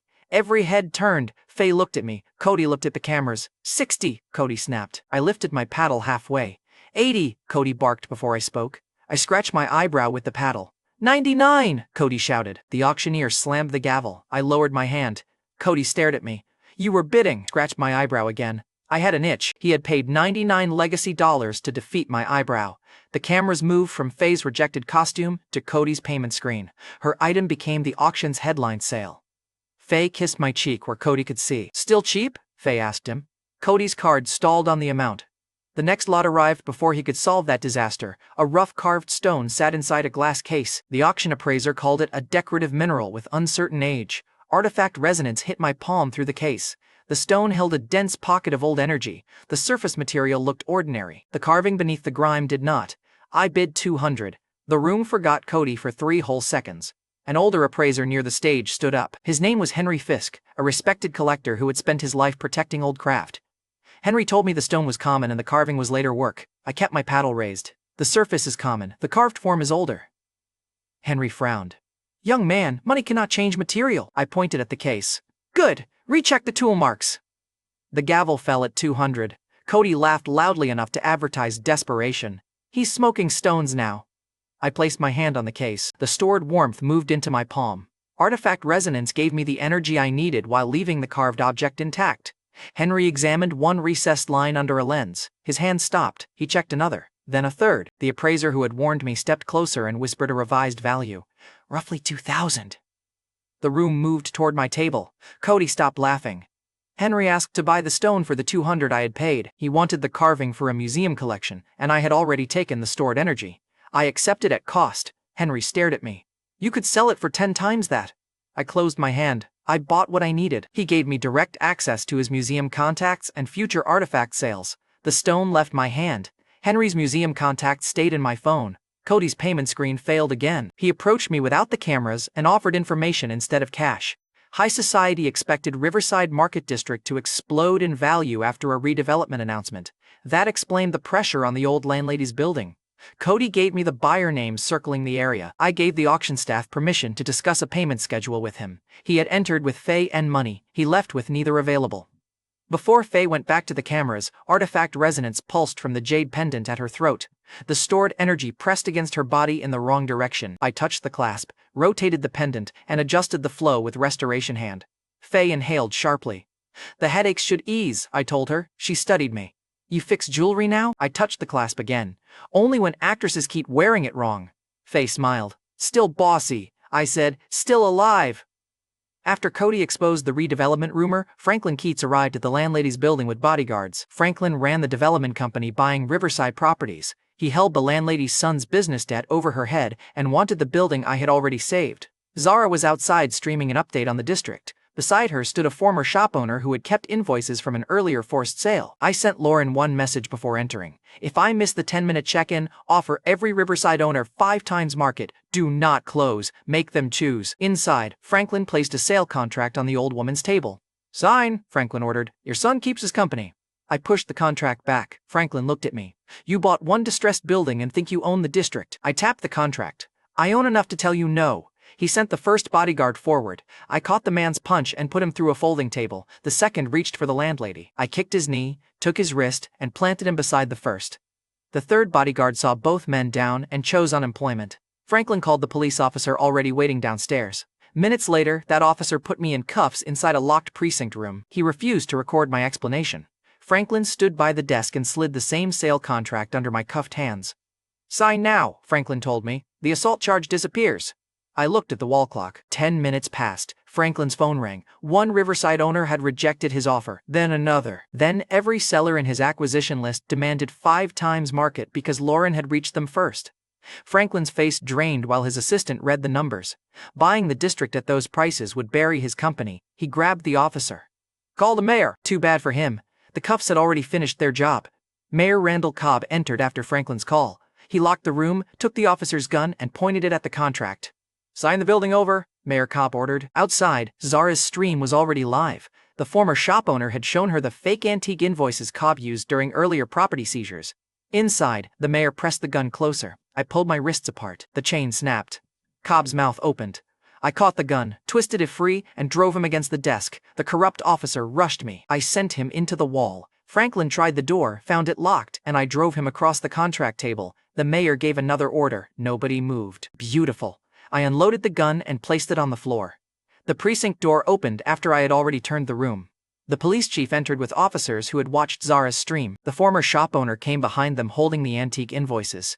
Cobb's dropped phone carried messages connecting the fake sales to Franklin's property money. The chief looked at the broken cuffs, the unloaded gun, and the mayor pinned against his own contract. Mayor Cobb tried to invoke his office. The chief removed Cobb's badge pin and ordered arrests for corruption, coercion, and antique laundering. Franklin's acquisition collapsed before he reached the hallway. Riverside owners raised their prices, his lenders pulled back, and the landlady tore his contract in half. Zara ended the stream only after the old woman pulled her into a hug. Zara set down the phone and hugged back while the live comments kept climbing. The landlady gave Zara the torn contract as a souvenir. Zara folded it into her pocket. "Next time you get arrested," Zara told me, "book my stream first. I charge extra for saving property empires." The landlady squeezed Zara's hand while the live comments kept climbing. Outside the precinct, popular streamer Max Benton met a glamorous fan. Her online photos looked slightly different from the person standing beside him. Max built his career on reading trends and exposing bad digital deals. Confidence had become his favorite blindfold. I warned him, "Online appearances can lie. Meet in public." Max grinned. "Austin, I read people for a living." The apparent fan took his arm and led him toward Granite Crown Hotel. Max looked back once and winked. Oh boy, this poor guy had no idea yet. Zara bumped my shoulder while laughing at him. The reset system opened a difficulty choice in front of me and announced beginner mode had ended. I chose the hardest option before common sense caught up. Hard mode mission: recruit 3 elite talents and make Kerrigan Group #1 in the domestic market within 1 month. Failure penalty: urinary incontinence until completion. I read the final line twice. Dominic had used guns. The system had chosen bladder warfare. Honestly, I respected the creativity and hated everything else. Henry Fisk approached before I could reconsider my life. The appraiser agreed to join Kerrigan Group and recommend other elite talent. The reset system counted him as my first recruit. Then Henry adjusted his glasses. "Before we buy artifacts," Henry asked, "do you even have a relic seller license?" I looked toward Granite Crown Hotel, where Max had just followed the stranger inside. 1 recruit, 1 missing license, 1 month, and 1 streamer walking directly into the warning I gave him. Excellent start. That night, Max's supposed fan screamed from a Granite Crown hotel room before he reached the elevator. I was still downstairs arguing with Henry about licenses when guests rushed toward the sound. Max stumbled into the hallway with his shirt half-buttoned. The glamorous fan stood behind him in a torn robe, holding a phone on livestream. "He attacked me!" the fan shouted. The hallway chose a villain in under 10 seconds. Guests blocked Max's path. Clips hit social media before hotel security reached the door. Max's own followers filled his stream with accusations and refund demands. The fan used the name Robin Gale. The disguise was careful. The accusation was rehearsed better. Max lifted both hands. "I never touched Robin." Robin pointed at the room. "There's no camera inside. He planned that." That line landed hard because it was true. The room had no camera. Max moved toward the elevator. I caught his shoulder. "Run now and every clip becomes a confession." He looked at the crowd. "What am I supposed to do?" I held his stare. "Join Kerrigan Group." Max stared at me. "You're recruiting me during a public execution?" I said. "I respect efficient scheduling." Robin demanded police and compensation. Max's career counter kept dropping on his phone. I held out my hand. "Work for me, and I clear this." Max swallowed his pride and shook. The hotel manager arrived with 1 guest history file. Robin had used the same identification at another property to stage the same kind of encounter. The fraud was the crime. The clothing was camouflage. I asked for one prior victim. He arrived with a 30-second recording of Robin demanding money to bury the same accusation. The crowd moved first. One guest lowered his camera. Another opened the elevator path. Max's sponsors stopped canceling and asked for the full clip. Robin spat at the prior victim.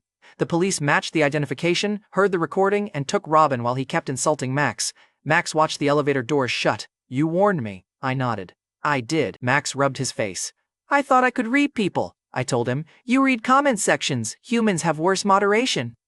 Max signed with Kerrigan Group before sunrise and promised total effort. He posted a retraction with the hotel evidence. The platform deleted it within minutes and suppressed every repost.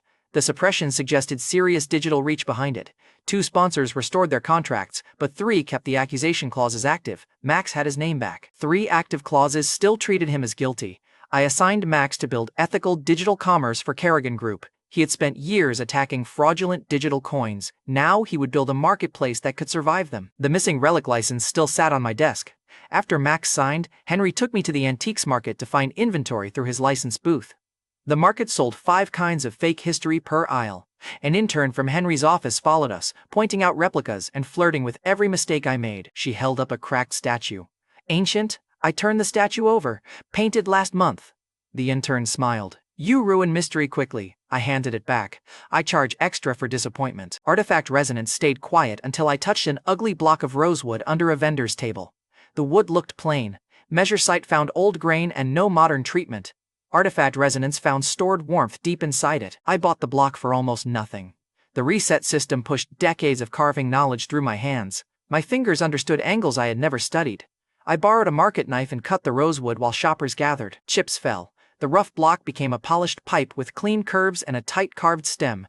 A vendor stopped haggling mid-sentence. The intern moved closer until wood dust landed on her sleeve. Even the fake sellers knew real work when it happened in front of them.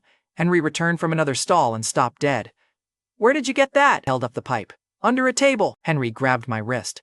"That pipe is protected masterwork. You switched the wood."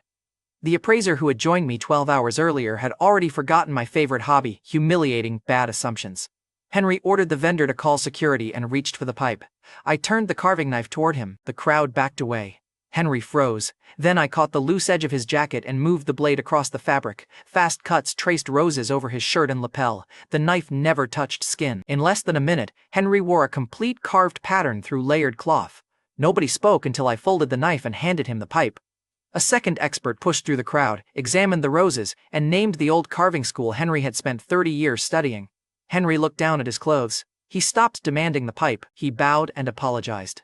The intern raised one hand. "For future demonstrations, I volunteer a shirt." Henry glared at her. She added, "A cheap shirt. I respect payroll." The market videos spread before we reached the exit. Henry's humiliation gave Kerrigan Group more artifact credibility than any license lecture could have bought. That afternoon, I acquired the small factory supplying Max's new marketplace. Its master production lead was Orrin Beckett, a quiet specialist who knew every kiln, glaze, and worker by sound. He kept display stock separate from customer orders and knew each batch by its kiln mark. I kept Orrin in charge. The factory had skill, jobs, and enough problems without a rich owner pretending he understood kilns. 2 days later, protesters carried a sick child's photo to Kerrigan Group's entrance. The child's father held one of our vases and screamed that mercury from Max's marketplace had caused his 2-year-old's cancer. People threw trash at our doors. Platform comments turned vicious. Max's restored sponsors froze their contracts. Employees stopped using the front entrance. One mother pulled her child away from our company sign. Max watched the clip count pass 1 million and went silent. Then Quincy Barron arrived with cameras and a victim fund. Quincy controlled a large antiques network and Barron cyber. He wore a practiced, concerned face and offered to protect the public if Kerrigan Group left the market. The father raised the vase higher. "My child is dying because of them." Quincy placed a hand on his shoulder for the cameras. "I'll pay every medical bill." Look at this man. He had found a poisoned child accusation and still made time for a company takeover. I walked outside. "The claim is fake." The crowd surged. The father swung the vase toward me. His sleeve pulled back. The skin along his forearm had already darkened where mercury had leaked against him. I pointed at the stain. "Your child never touched that vase. You did." Orrin stepped through the doors and turned the base toward the cameras. A red kiln mark sat underneath it. "Display batch," Orrin announced. "1 vase, no customer stock."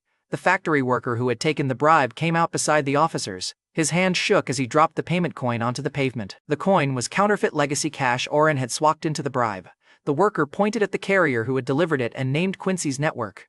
I faced the cameras. I bought the factory 2 days ago. Oren isolated one marked display vase after the bribe attempt.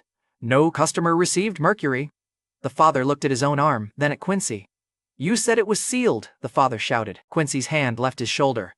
The father grabbed Quincy's sleeve and demanded the treatment money he had promised. Max turned the livestream toward both of them. Officers moved only after the father named the payment and the bribed worker named the carrier. The crowd had already left Quincy standing alone. Henry pushed through the crowd carrying expensive pearls he had bought from Quincy as an apology gift. I broke one against the pavement. White coating split away from cheap glass. Max held the camera close. Quincy's victim fund, poisoned vase, and fake pearls died on the same stream. The comments changed from murderer to president before Max finished saying my name. I brought Oren forward and revealed the factory purchase. He had protected the real inventory, saved the jobs, and kept the poison display piece away from every customer. Henry was recruit 1. Max was recruit 2. Oren became recruit 3. The reset system confirmed the talent objective. Max looked at the counterfeit coin, the marked vase, and Quincy's police car. Boss, you think like a criminal, I told Max. Only during business hours. Maeve and Serena rushed into the lobby after seeing the protest online. My younger sister arrived ready to fight a chemical scandal with her bare hands. Serena carried 3 emergency financing plans. They found me beside the broken pearl while employees reopened the front doors. Maeve hit my arm. You could have called. I rubbed my arm. You would have attacked the protesters. Maeve shrugged. I would have attacked selectively. Serena checked the factory numbers and caught one shipping cost Oren had missed. She routed returns through a warehouse her family already controlled, then cut a duplicate insurance fee. Her corrections saved enough money to reopen 2 production lines. Oren stopped treating her like a visitor. I offered her a flexible part-time investment role at Kerrigan Group. The word flexible made Serena's eyes warm. So I can come whenever you need me? Serena asked. I kept my voice flat. For analysis. Serena leaned closer. And if I want more access? She had arrived from a family dinner already flushed from wine. The adrenaline left her all at once. Serena leaned against me, tried to finish the question, and passed out on the office sofa. I covered her with a coat and called her family. When the stream ended, Serena's mother found me beside her unconscious daughter. She looked at my suit, the lobby, and the car keys our driver had left on my desk. Serena's mother pointed at them.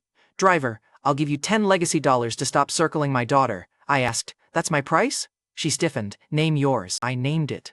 100. Her face changed.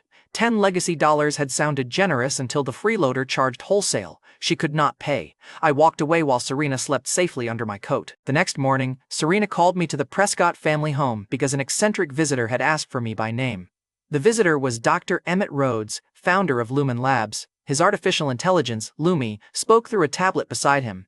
Emmett communicated like a genius who had misplaced the instruction manual for normal people. He opened with, I need access to Austin through Serena. Serena's father heard marriage leverage and hit him with a plate. The plate broke against Emmett's shoulder. Lumi spoke from the tablet. Dr. Rhodes, your phrasing failed again. Emmett rubbed his arm.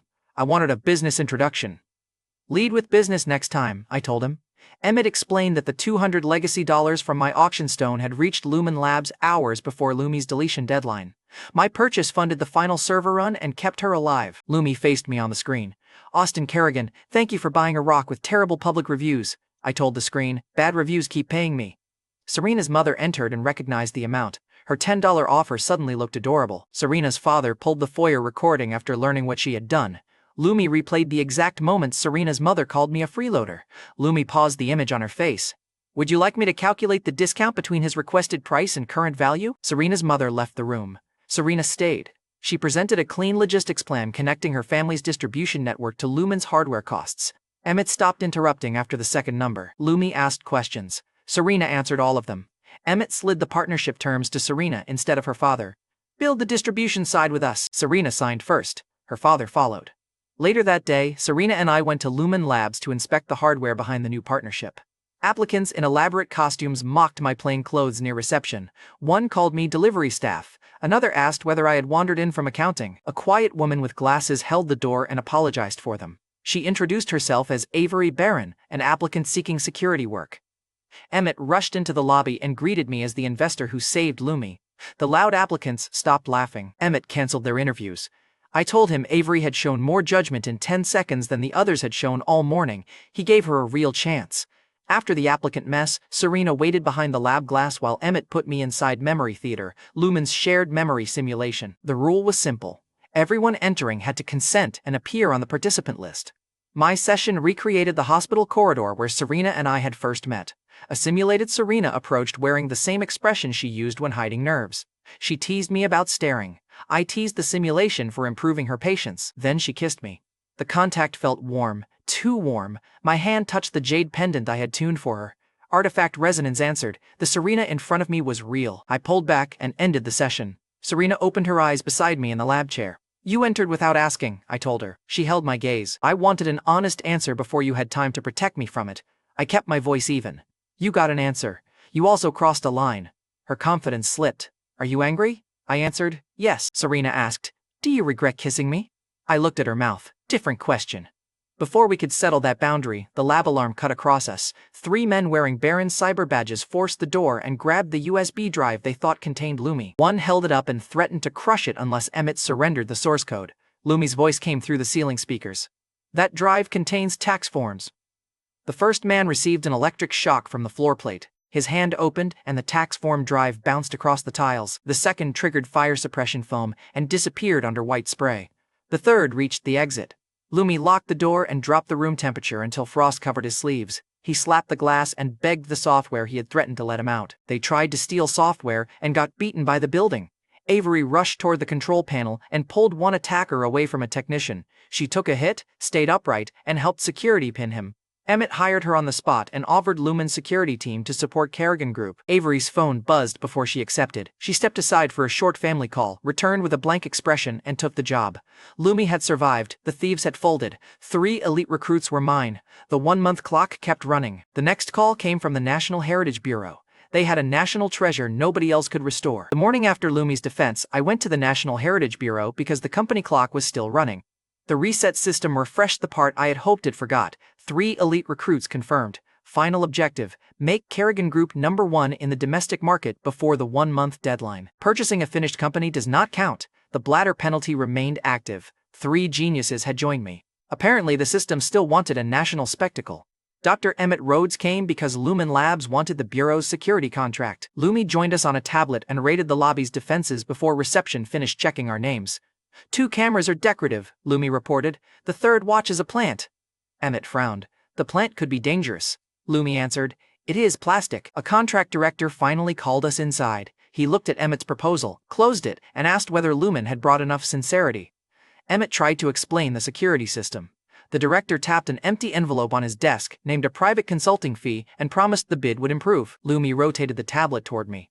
His bribe has poor encryption, I asked. How much sincerity fits in there? His smile thinned. People who understand access do not ask that. I said, I understand corruption. The director ordered security to remove both of us. We reached the lobby as the culture secretary arrived with the heritage expert who had summoned me. She found her restorer beside the exit. The secretary looked at the director.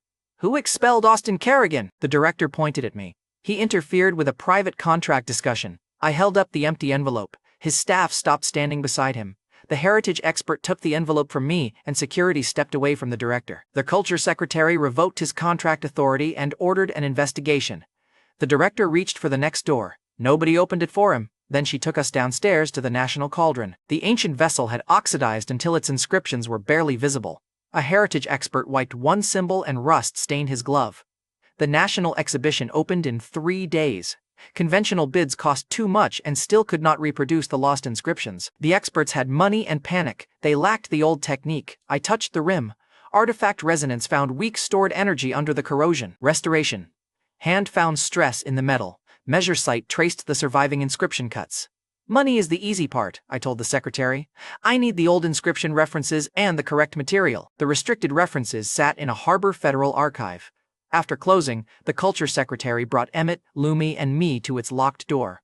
Amber Lindley met us there. Amber was the teller who had authenticated my first legacy deposit. The bank had promoted her quickly after our connection made her valuable. She looked at my diamond black card, the government request, and the clock.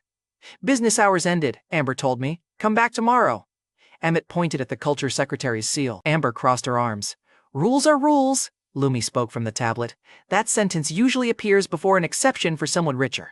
Amber ignored her. Philip Kersey arrived 10 minutes later, apologized, and took us to dinner while the archive reopened under another manager. At the restaurant, Amber ordered the most expensive dishes before Philip finished sitting. She added takeout boxes and told the server to charge the private client account. Philip watched her place a second order. His face became very still. I asked Amber about the client gifts sent through her office. She reached for her water. Which gifts? More than 10 legacy dollars in watches, cards, and private benefits had been sent for me. Amber had kept them, logged them as declined, and requested severance before the missing transfers surfaced. I placed one gift receipt beside her takeout order. Amber's hand froze. Philip asked one question. Did Austin authorize any of this? Amber looked at me instead of answering. I told Philip to audit every transfer and lock her access. The server removed the private client charge and took back the unopened boxes. Amber reached for her bank app.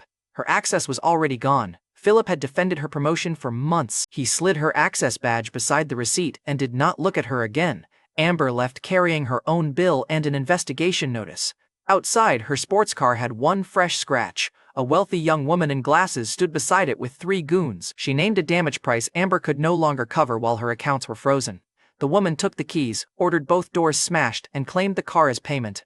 When one goon hesitated, she told him to break the windshield too.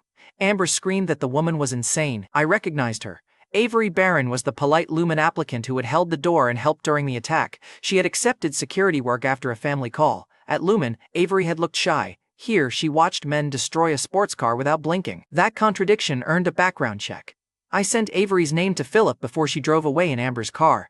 That weekend, Erica collected the birthday promise she had extorted from me and brought me to her father Raymond's 60th.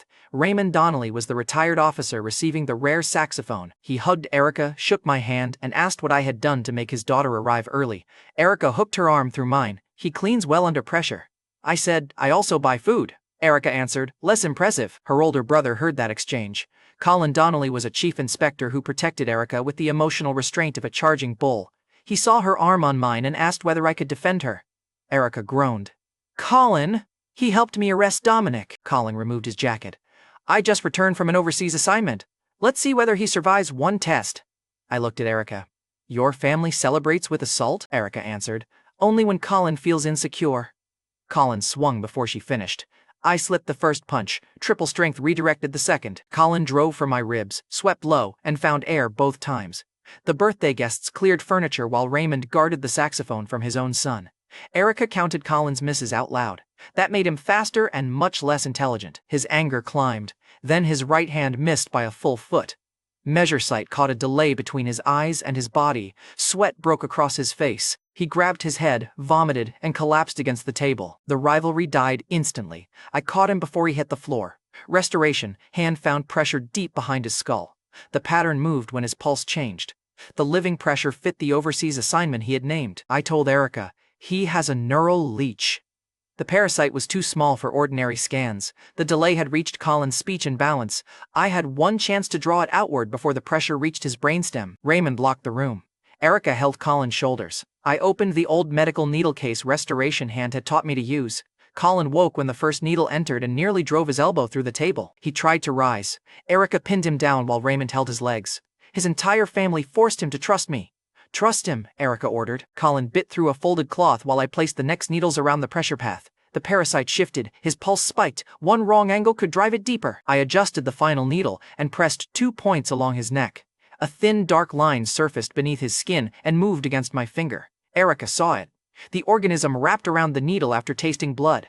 I pulled until the whole body cleared Colin's neck. The neural leech moved in the dish, searching for another pulse.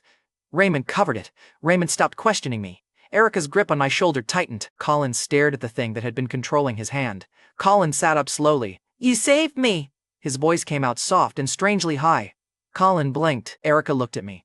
One needle mark sat a fraction off. I had rushed that pressure point. Restoration hand came with an error warning. I had just found the invoice. Colin crossed his legs with unexpected delicacy and demanded I fix him immediately. The birthday room failed to hold its laughter. I promised to correct it after the swelling dropped. Colin pointed at me. You tell nobody. Erica raised her phone. Too late. Once Colin could stand, I called the culture secretary. She took me back to the cauldron that afternoon. The archive references were waiting, and the culture secretary had the matching alloy delivered overnight. Restoration hand stabilized the metal, while artifact resonance guided old energy through the surviving inscription channels. When the last symbol cleared, the cauldron held without a support frame. The culture secretary touched the rim, found no rust, and restored the exhibition schedule.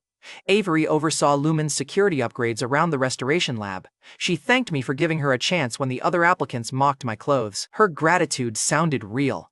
Philip's background report arrived while she checked the final camera seal. Avery was the Baron Cyber owner's unacknowledged daughter and Quincy Baron's sister. The polite applicant had entered our security floor with a family connection to the man who poisoned our market reputation. I showed the report to Emmett and Lumi. Lumi copied the security logs and tightened the lab doors. She linked the floor plates, foam system, and locks that had punished the thieves. That night at Lumen Labs, a frightened Baron cyberworker brought a temporary security token from Avery. His phone held a voice order from Quincy. Bring the token, come alone after delivery, and leave no copies. The final text read, clean up after delivery. The worker held the token toward me. Your AI stopped our thieves and handed them to police alive. Quincy buries mistakes. I chose the side with exits. I took the token. Lumi locked the lab doors. 3 days later, national cameras watched the Bureau unveil the restored cauldron. Colin had put an elite unit outside after the neural leech report. Bureau security kept them beyond the hall doors. The cloth came off. The inscriptions were gone. Brown corrosion covered the vessel. Reporters turned toward me before the culture secretary could speak. They shouted that Kerrigan Group had faked the restoration to inflate its value. Avery stepped to the security console. The access data points to Austin Kerrigan. She displayed my badge trail and storage seal. Officers opened the storage bay and pulled out the real restored cauldron under that seal. Cameras caught the inscription work I had finished. The accusation became theft on live television. Lauren called once. I declined it. Quincy still needed to put his name on the lie. He arrived beside the cameras and did exactly that. Quincy demanded my arrest, canceled contracts, and a forced sale of Kerrigan Group. Avery stood beside him with her shy worker posture gone. A higher bureau director backed Quincy before anyone questioned the access trail. He ordered guards around me and told the culture secretary the recovered cauldron was enough. Quincy leaned toward the national microphone. Strip his company before he hides the assets. I let both men finish, then Lumi filled every exhibition screen. The first image showed the frightened worker alone inside a private warehouse. Quincy appeared through a secure call and ordered the cauldron swap. He told the worker Avery would move the security logs. Lumi's voice came over the hall. Memory Theater rebuilt that warehouse from his memory and connected the call Quincy expected. He believed he was alone. He used it. Quincy explained that his father would buy Kerrigan Group after the frame crushed its value. Baron Cyber would take our contracts. The worker tried to refuse. Quincy raised a gun and fired. On the screen, the worker fell. In the exhibition hall, that same worker walked out alive. He had spent the last 3 days under Lumen's locked protection. Quincy had fired at a simulated body and exposed the order he meant to carry out. The worker carried Quincy's transfer instructions and pointed directly at Avery. Avery's face emptied. Quincy took 1 step away from the microphone he had just used to demand my arrest. The crowd had expected me to explain Rust. Quincy's own murder fantasy explained the frame. Officers moved toward him. The bureau director stepped between them again and ordered my arrest anyway. He told the guards to seize Lumi's tablet and the living worker first. I faced him. You're protecting Quincy in front of national cameras. The bureau director lifted his chin. I answer above this room. 2 guards raised their weapons. A third lowered his after the worker stepped behind me. The room had already moved away from the director. He kept giving orders anyway. Then he shouted that even the president could not reverse him without going through his office. The doors opened. Colin entered with elite units and the National Guard. His voice had mostly recovered, and he put his team between me and the raised weapons. The bureau director pointed at him. The president authorized me. Then the president walked in behind Colin. Look, I genuinely do not know why corrupt officials keep summoning the exact person who can end them. It feels medically preventable. The president looked at Lumi's recording, the living worker, and both cauldrons. He asked the culture secretary whether I had restored the real treasure. She answered yes in front of every camera. The president apologized to me and ordered Quincy, Avery, and both corrupt directors arrested. The National Guard moved after Lumi and the living worker had already destroyed the accusation. The bureau director gave one last command. Nobody followed it. Quincy lost the crowd, the security team, his sister's cover, and the cheap buyout plan. Officers removed Avery's access badge while she watched. After the hall cleared, I corrected Colin's pressure point. His normal voice returned on the first sentence. He used it to threaten Erica's phone. I showed the neural leech to the president and explained the dangerous part in plain language. The organism could interfere with movement and behavior. Colin's case looked like a test run against someone with government access. Restoration, hand found no parasite in the president, his body was clear. Colin's infection still carried a deliberate placement pattern, and his access to national cases made the likely target obvious. The president set the sealed neural leech beside a Selene shipping route file. Colin recognized the same unit insignia from the corridor tied to his overseas assignment. I asked who else passed through that route. Nobody in the room had an answer. By evening, the government publicly credited Kerrigan Group with restoring the cauldron and exposing the theft. Newspapers replaced thief with national partner, contracts reopened, museums, banks, and technology firms called Lauren before the evening news ended. A competitor's ranking fell below ours while its board was still issuing denials. Kerrigan Group's market value surged past every domestic rival. At headquarters, Oren stopped the factory line long enough to put the ranking on every screen. Max streamed the number without commentary for once. Henry raised a glass toward the camera. Lauren called from headquarters while employees watched the ranking screen. Kerrigan Group is number 1, Lauren told me. The reset system chimed. Hard mode mission complete. Failure penalty cancelled. My worst system penalty officially died before my bladder learned about it. The company mission was over. The parasite conspiracy had only started. Becoming the number 1 company should have bought me a quiet week. The president handed me a foreign treasure instead, along with a sea route nobody else wanted. 30 minutes after Kerrigan Group reached number 1, the president kept me inside the National Heritage Bureau for a foreign reward. His treasure came with 3 problems. It sat in Selene, a foreign kingdom across the sea. The available route was dangerous. I also needed an interpreter. The president placed one map on the cleared table and tapped a foreign coastline. Selene is offering access to a unique strategic treasure, the president explained. You earned the introduction.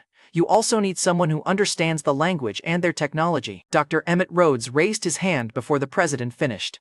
Emmett founded Lumen Labs and treated danger like a networking event.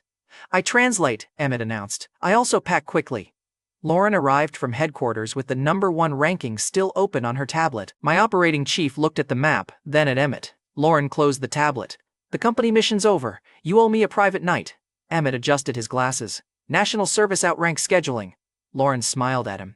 You're very brave near federal security. I lifted both hands. The company became number 1 30 minutes ago. I've already entered a custody dispute. Lauren stepped close enough to fix my collar. Come back alive, then I collect. The president looked away with the dignity of a man regretting public office.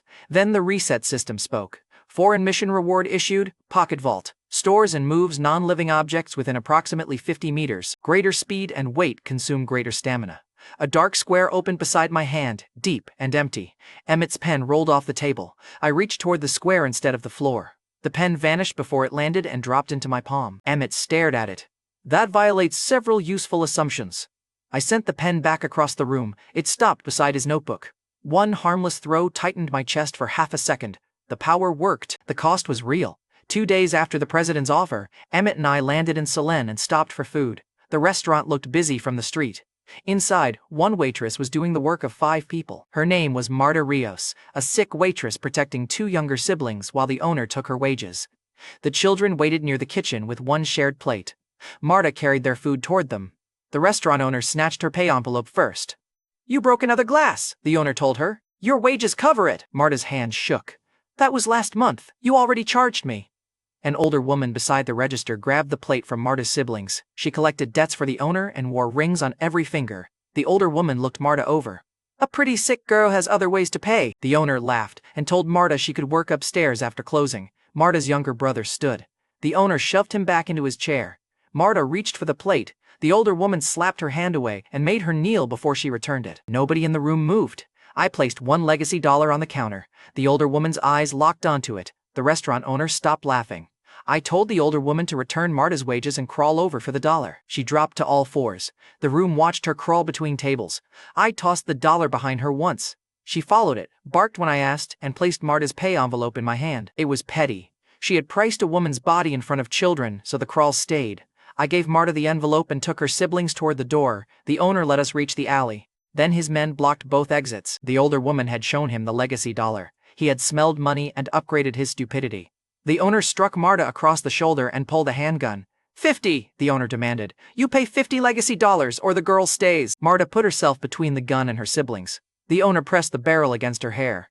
You paid once, that means you'll pay more. Look at this idiot. He had mistaken mercy for a subscription plan. I opened Pocket Vault. Bills appeared between my fingers. The owner fired toward the wall beside me. I threw one bill before he could correct his aim. Its edge cut a thin line across his cheek. He flinched. I sent 3 more. 1 bill struck his wrist, his gun spun into the gutter. Coins hit the other gunmen's knuckles and their weapons clattered away. Pocket vaults swallowed the loose guns before anyone could grab them. The owner backed into the wall holding his face. His men raised empty hands. He had pulled a gun on the only man whose wallet had combat training. My breath came harder. Moving steel had cost more than moving Emmett's pen. I stepped between Marta and the gang. Her debt is finished. Her wages are hers. Her siblings leave with her. The owner nodded before I finished. Their guns were gone. Their hands were up. Marta finally accepted my hand. At a clinic that evening, Restoration Hand found severe damage in Marta's liver. Years of illness and missed meals had pushed her close to collapse. I treated the blocked pressure and stabilized the damaged tissue. A doctor took over the remaining care while her siblings ate beside the bed. Marta woke and asked when she could return to work. I told her she was finished with that restaurant. Marta looked at her siblings. Our parents are gone. I need work that keeps us together, called Faye, my actress friend. She answered from a Selene location shoot 2 hours away, heard Marta's problem, and sent a production car. The next afternoon, at Faye's Selene set, Marta was working safely on a film I financed. Faye met me beside the set in a fitted costume and looked me over. Faye smiled. You crossed an ocean and still dressed like somebody's driver. I spread my hands. In my defense, the driver owns part of the production. Faye adjusted my collar where Lauren had fixed it 2 days earlier. Your defense keeps attracting women with quality control issues. The male lead saw her hand on me and marched over. He was famous, possessive, and exhausted by the existence of other men. A brutal combination. The actor pointed at me. Remove him. He's distracting Faye. Faye folded her arms. You missed your mark all morning without Austin here. The actor ignored her and ordered security to clear the set. The director walked over carrying the day's schedule. Austin Kerrigan funds this production. The actor's finger lowered. The director handed him the script. You wanted the set cleared. Start with your excuses. Then perform the scene. The crew stopped following the actor's orders. Faye took the chair beside me. The actor completed take after take under the lights while the man he tried removing watched from the shade.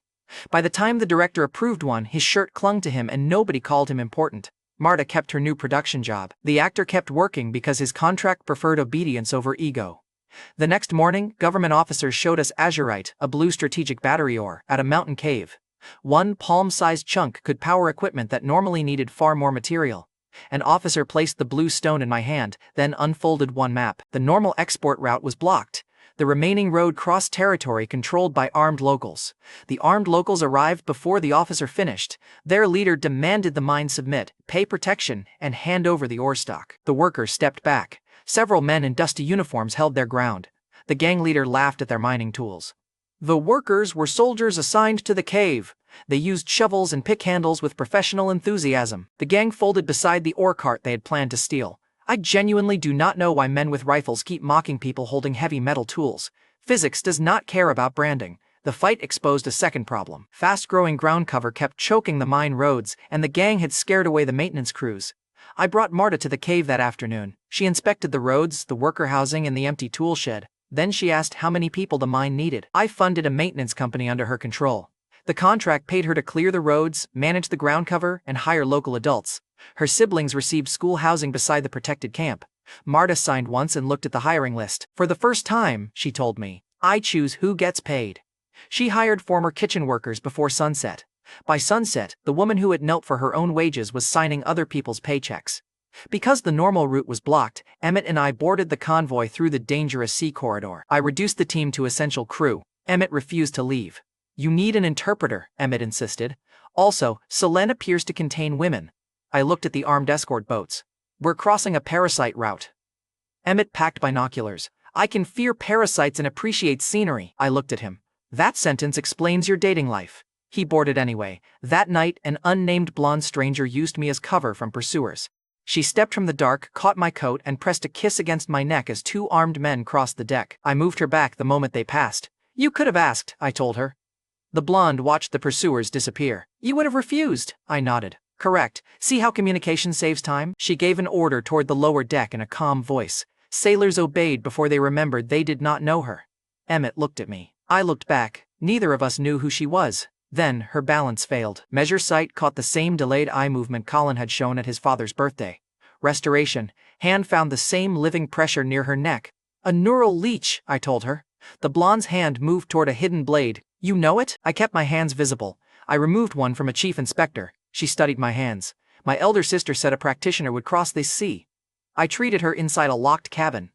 The leech resisted harder than Collins, but Restoration Hand drew it toward the skin. I removed it before dawn and sealed it inside glass. The blonde stood without the delay. She looked at the organism and gave another quiet order. Burn every cloth it touched. The crew obeyed again.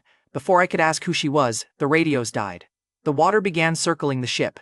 A metal turbine flashed beneath the surface, dragging the convoy into an artificial whirlpool. The nearest cargo ship saw our signal and turned away. Pocket Vault could reach the device. The distance sat near its limit. I pulled loose chains, steel hooks, and emergency weights into the dark square. Each movement crushed more air from my lungs. Then I threw them through the vault toward the turbine. The first chain missed. The second wrapped around a blade. The third weight struck the housing and bent it sideways. The whirlpool tightened anyway. I emptied the last steel hooks into the mechanism. The turbine broke against its own pull. The water released our ship. My knees hit the deck. Then the cargo ship that had ignored us lost steering and rolled toward the remaining current. Sailors fell into the water. I could barely lift my head. Saving my strength would have kept me conscious. I opened Pocket Vault again. Life rings vanished from our deck and appeared beside the swimmers. Ropes crossed the gap. One ladder struck the cargo ship's rail and held. We pulled every sailor out. The final rescue emptied me. I collapsed beside the sealed neural leech while the people who had abandoned our signal became witnesses to the attack. A coastal patrol vessel arrived minutes later. Too fast. Its soldiers boarded politely and invited us ashore. Their commander knew which radio had failed before our captain told him. Emmett caught my look, raised his phone, and started a live stream. He cheerfully narrated every uniform, face, and weapon. The commander's smile tightened. He waited for the stream to end. Emmett kept talking. I only knew the timing stank. The blonde found me before we left the deck. She flicked a blade toward my shoulder. I caught her wrist. She smiled instead of apologizing. My sister's prophecy named a man who would cure the crown's poison and survive the turning sea. I kept hold of her wrist. You test every healer with knives? The blonde's smile widened. Only the interesting ones. The blonde stepped close enough to reclaim the distance from our first meeting. Fate will bring us together again. Released her wrist. Fate needs better manners. She disappeared into the escort crowd before I learned her name. Back home at the National Heritage Bureau, the president introduced the same blonde woman as Queen Alara of Solen. The room rose before she entered. Diplomats bowed. The president gave her the first seat and waited for her to speak. Queen Alara looked directly at me. She explained that a faction inside her security forces had infected her with a neural leech. They had pushed her onto the sea route afterward. Their plan needed my death, the convoy's destruction, and a public failure they could use to force her abdication. The president placed the commander's photograph beside the recovered turbine housing. Investigators had tied his unit to the attack. The people above him remained unidentified. Ilara credited my rescue with keeping her alive and opening Solen's azurite trade concession to Kerrigan Group. The sealed neural leech sat between us in a glass dish. Alara had a crown. I still had no name for whoever had put that thing in her neck or why her sister had predicted me. Before I could press either question, my mother called. It was time to return to Pine Hollow, my family's hometown, for my grandmother's memorial. A week after Solen, I returned to Pine Hollow with Maeve, Serena, and my parents for my grandmother's memorial. My parents walked with us toward my grandmother's grave. My grandfather had left years earlier, so Hank Reese had kept the stone clean in his place. Hank was an old family friend. His son Derek Reese had been my closest friend whenever I visited Pine Hollow as a kid. Serena carried flowers toward my mother and tried to sound helpful. Your future daughter-in-law brought the white ones, Serena announced. She stopped walking. My mother smiled. Maeve turned slowly enough for Serena to hear her own mistake twice. Serena corrected herself. Potential future business associate. Maeve nodded. Smooth recovery. I looked at the grave. Can everyone postpone my arranged marriage until after the memorial? Serena's ears went red. The family had noticed her slip before we reached the grave. Apparently Solen had not improved anyone's timing.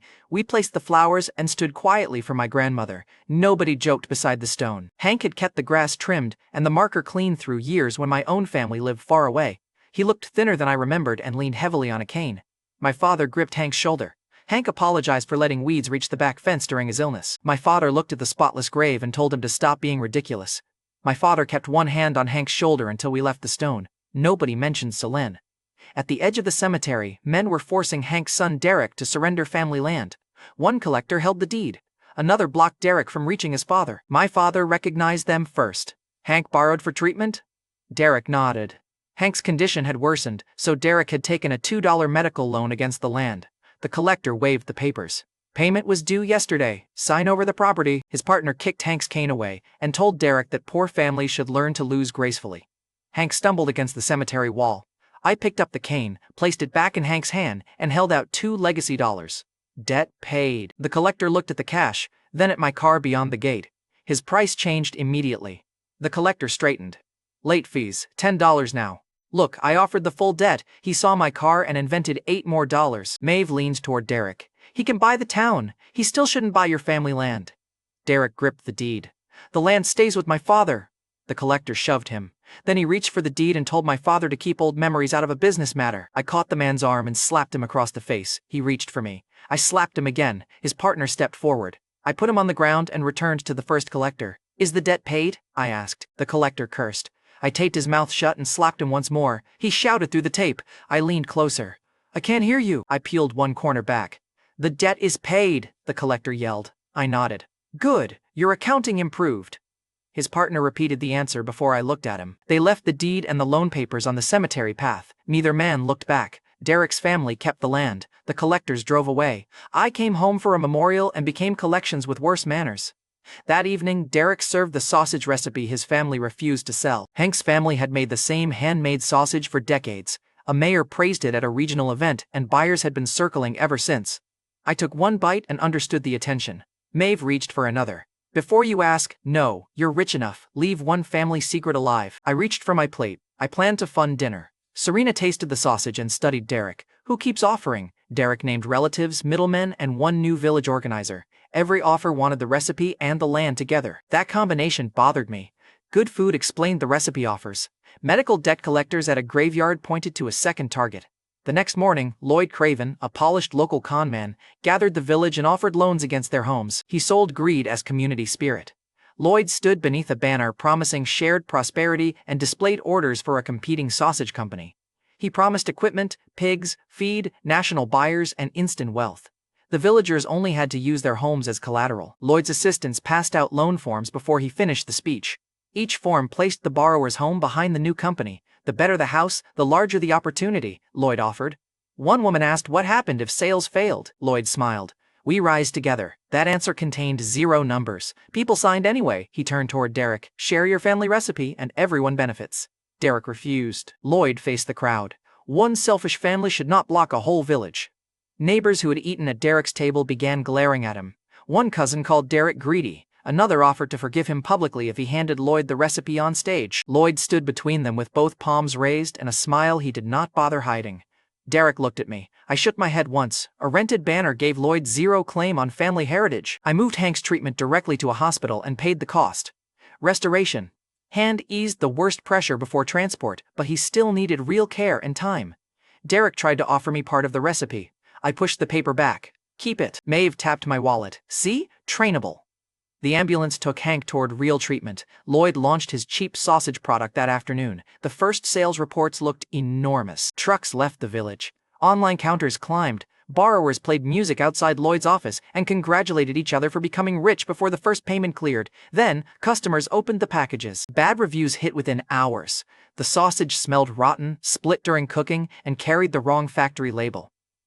By the first bad review wave, those same borrowers were outside Derek's door. They accused him of sabotaging Lloyd's product. One man kicked the fence. Another demanded Derek surrender the recipe to repair the village's reputation.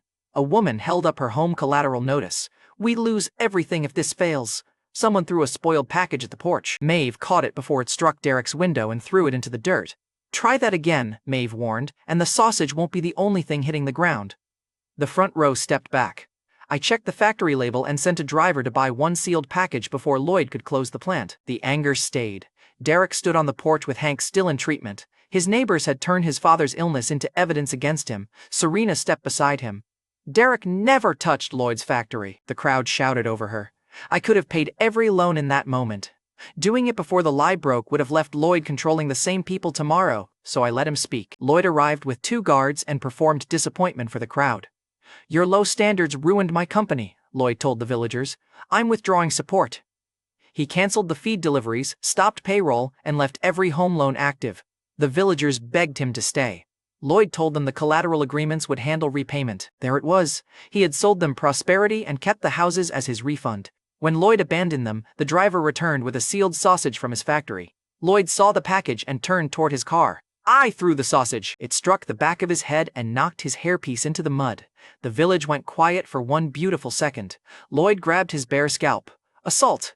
I held up the package. The production label matched the spoiled batch. Serena tore the package open. The rotten smell reached the front row. You supplied the bad product, she told him.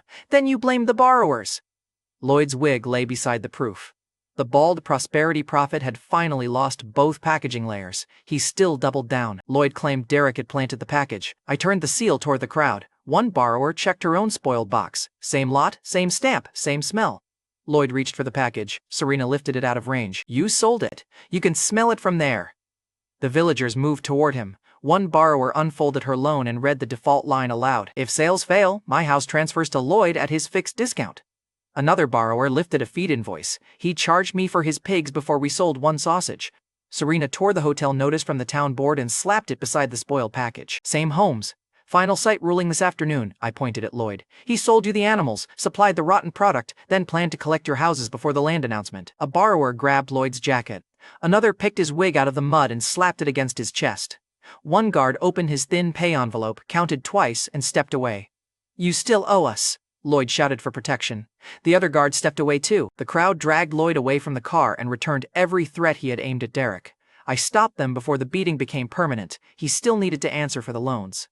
That afternoon, right on the posted schedule, a state planning secretary arrived with the official land report. The hotel dream died in one sentence. The ground beneath the proposed site was unstable. No hot spring hotel would be built, and some homes might need relocation.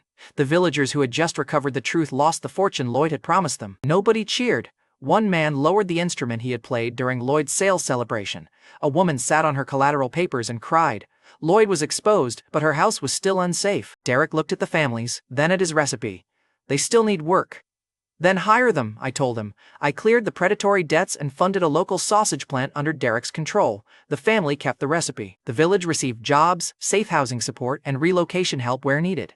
Derek signed as the operator and hired the first borrowers who had accused him. He also put Hank's name above the first production room. The first woman who signed with Lloyd tore up her predatory loan and accepted Derek's job offer. Others followed. Their posture changed before the police car arrived. Derek handed me the first finished package from the new plan. He had written the family name across the label and left my company name off the front. Your money built the line, Derek told me. I tapped the label. Your family built the food. Maeve stole the package from both of us. Excellent. The billionaire has finally learned to share credit. Derek laughed for the first time since the cemetery. The villagers heard it and began carrying equipment into his workshop instead of carrying threats toward his door. The recipe stayed with the family that earned it. Police arrived after Derek's hiring line had formed. They took Lloyd while his former guards watched and did nothing.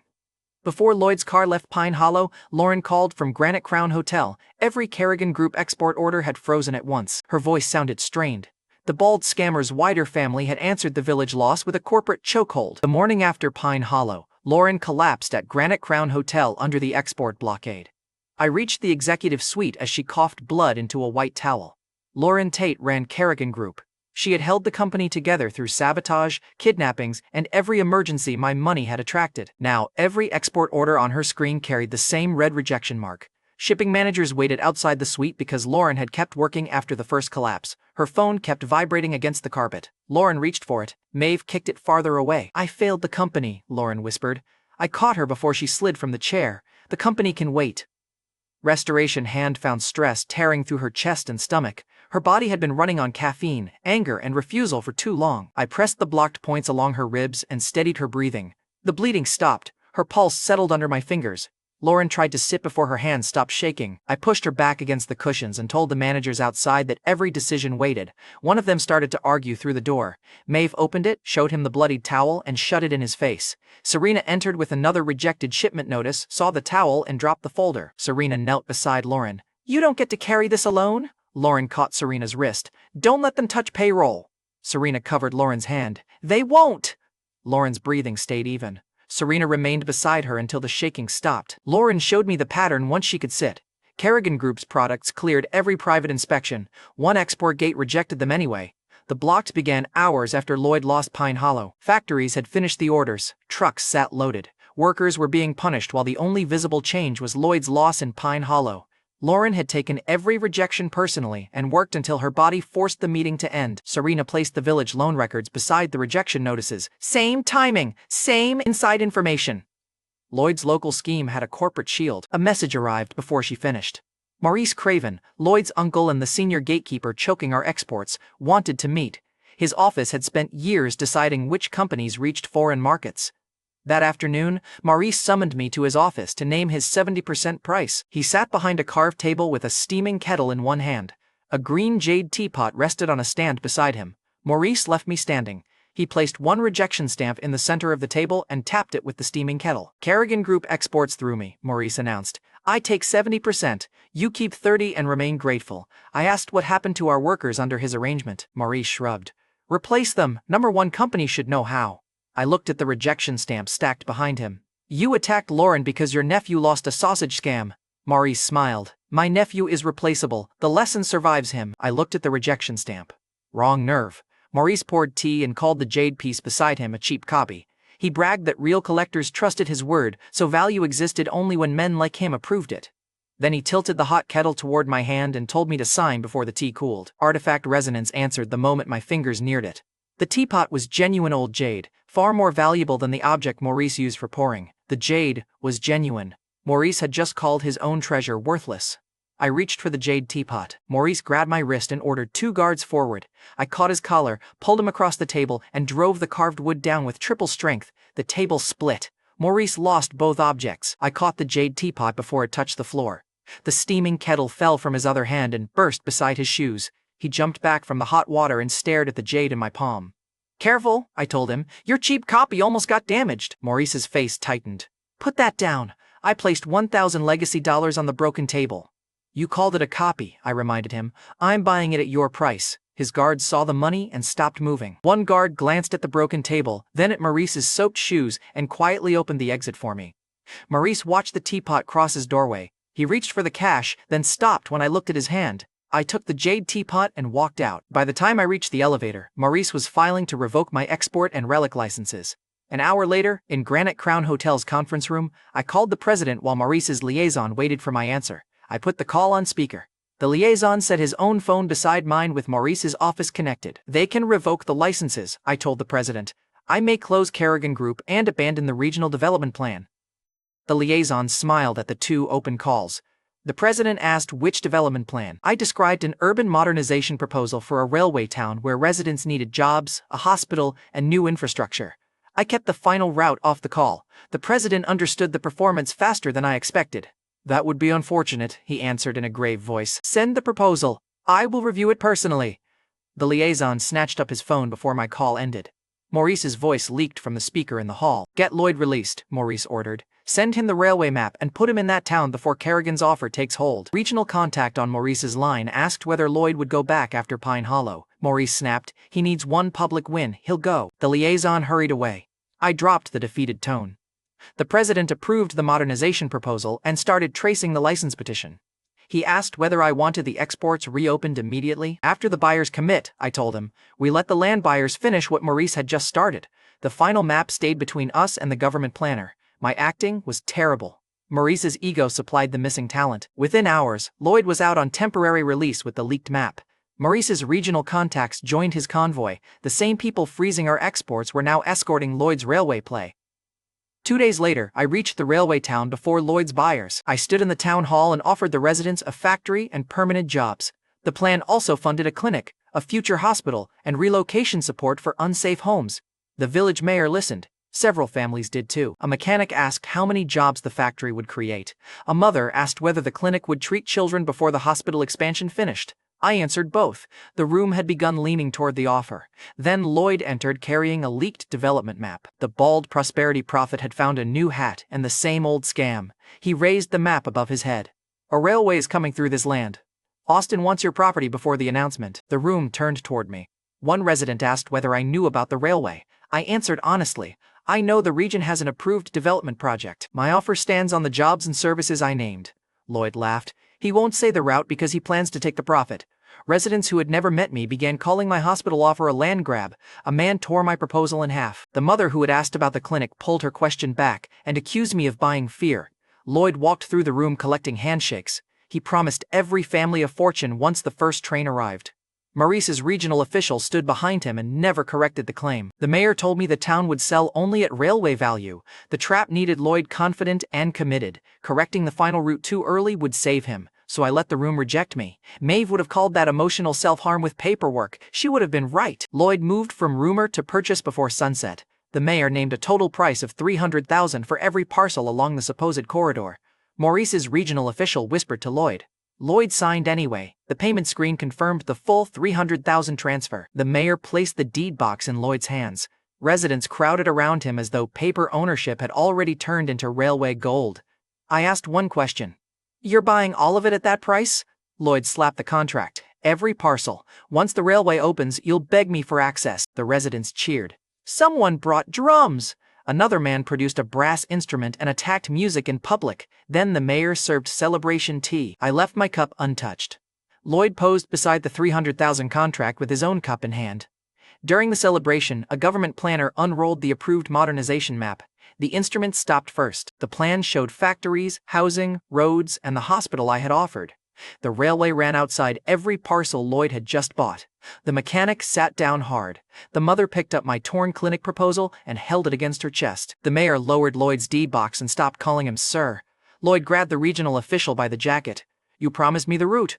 The official opened his mouth. Nothing came out. Lloyd demanded the purchase be cancelled. The mayor tapped the cleared payment and the no refund clause Lloyd had demanded. Then the celebration tea hit my nose. Measure site confirmed oil, spoiled meat, and the same rotten sausage Lloyd had sold in Pine Hollow.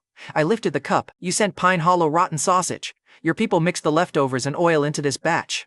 Lloyd smelled the cup and gagged. I held it toward him. Drink your product. He refused. The Pine Hollow borrowers who had come to watch Lloyd's next deal stepped forward. They held his arms while I tipped the cup until Lloyd swallowed. He coughed, bent over, and tried to spit the taste away. The victims watched him experience the quality he had sold them.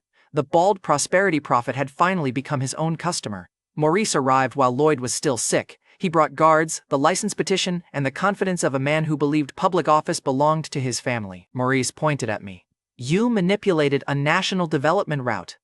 I submitted a better project, I answered. Your nephew chose the purchase. Maurice ordered the regional official to void the contract. The mayor refused. Payment had cleared. The town had already transferred the parcels. Maurice threatened everyone with his political connections. He named the senior senator whose illness had kept him away from government work and claimed the president would protect the network. The president entered before Maurice finished the sentence. Look, arrogant men keep invoking him like a customer service manager. The results remain terrible. Maurice's guards lowered their hands. The regional official tried to leave through the side door. The president stopped him. Then he asked why the official had promised Lloyd a railway route for promotion and a share of the land profit. Maurice tried to interrupt. The president raised one hand. Maurice's sentence died before the first excuse reached the room. Even his regional official moved behind the officers instead of beside him. The president held up the regional official's phone. Lloyd's promised route, promotion, and land profit share were still on screen. Maurice's license petition linked the same network to the export chokehold. Lloyd's $300,000 was already gone. Maurice's guards had already stopped obeying him. Officers arrested Maurice, Lloyd, the regional official, and the officials who had carried the bribes. Maurice ordered his guards to protect him.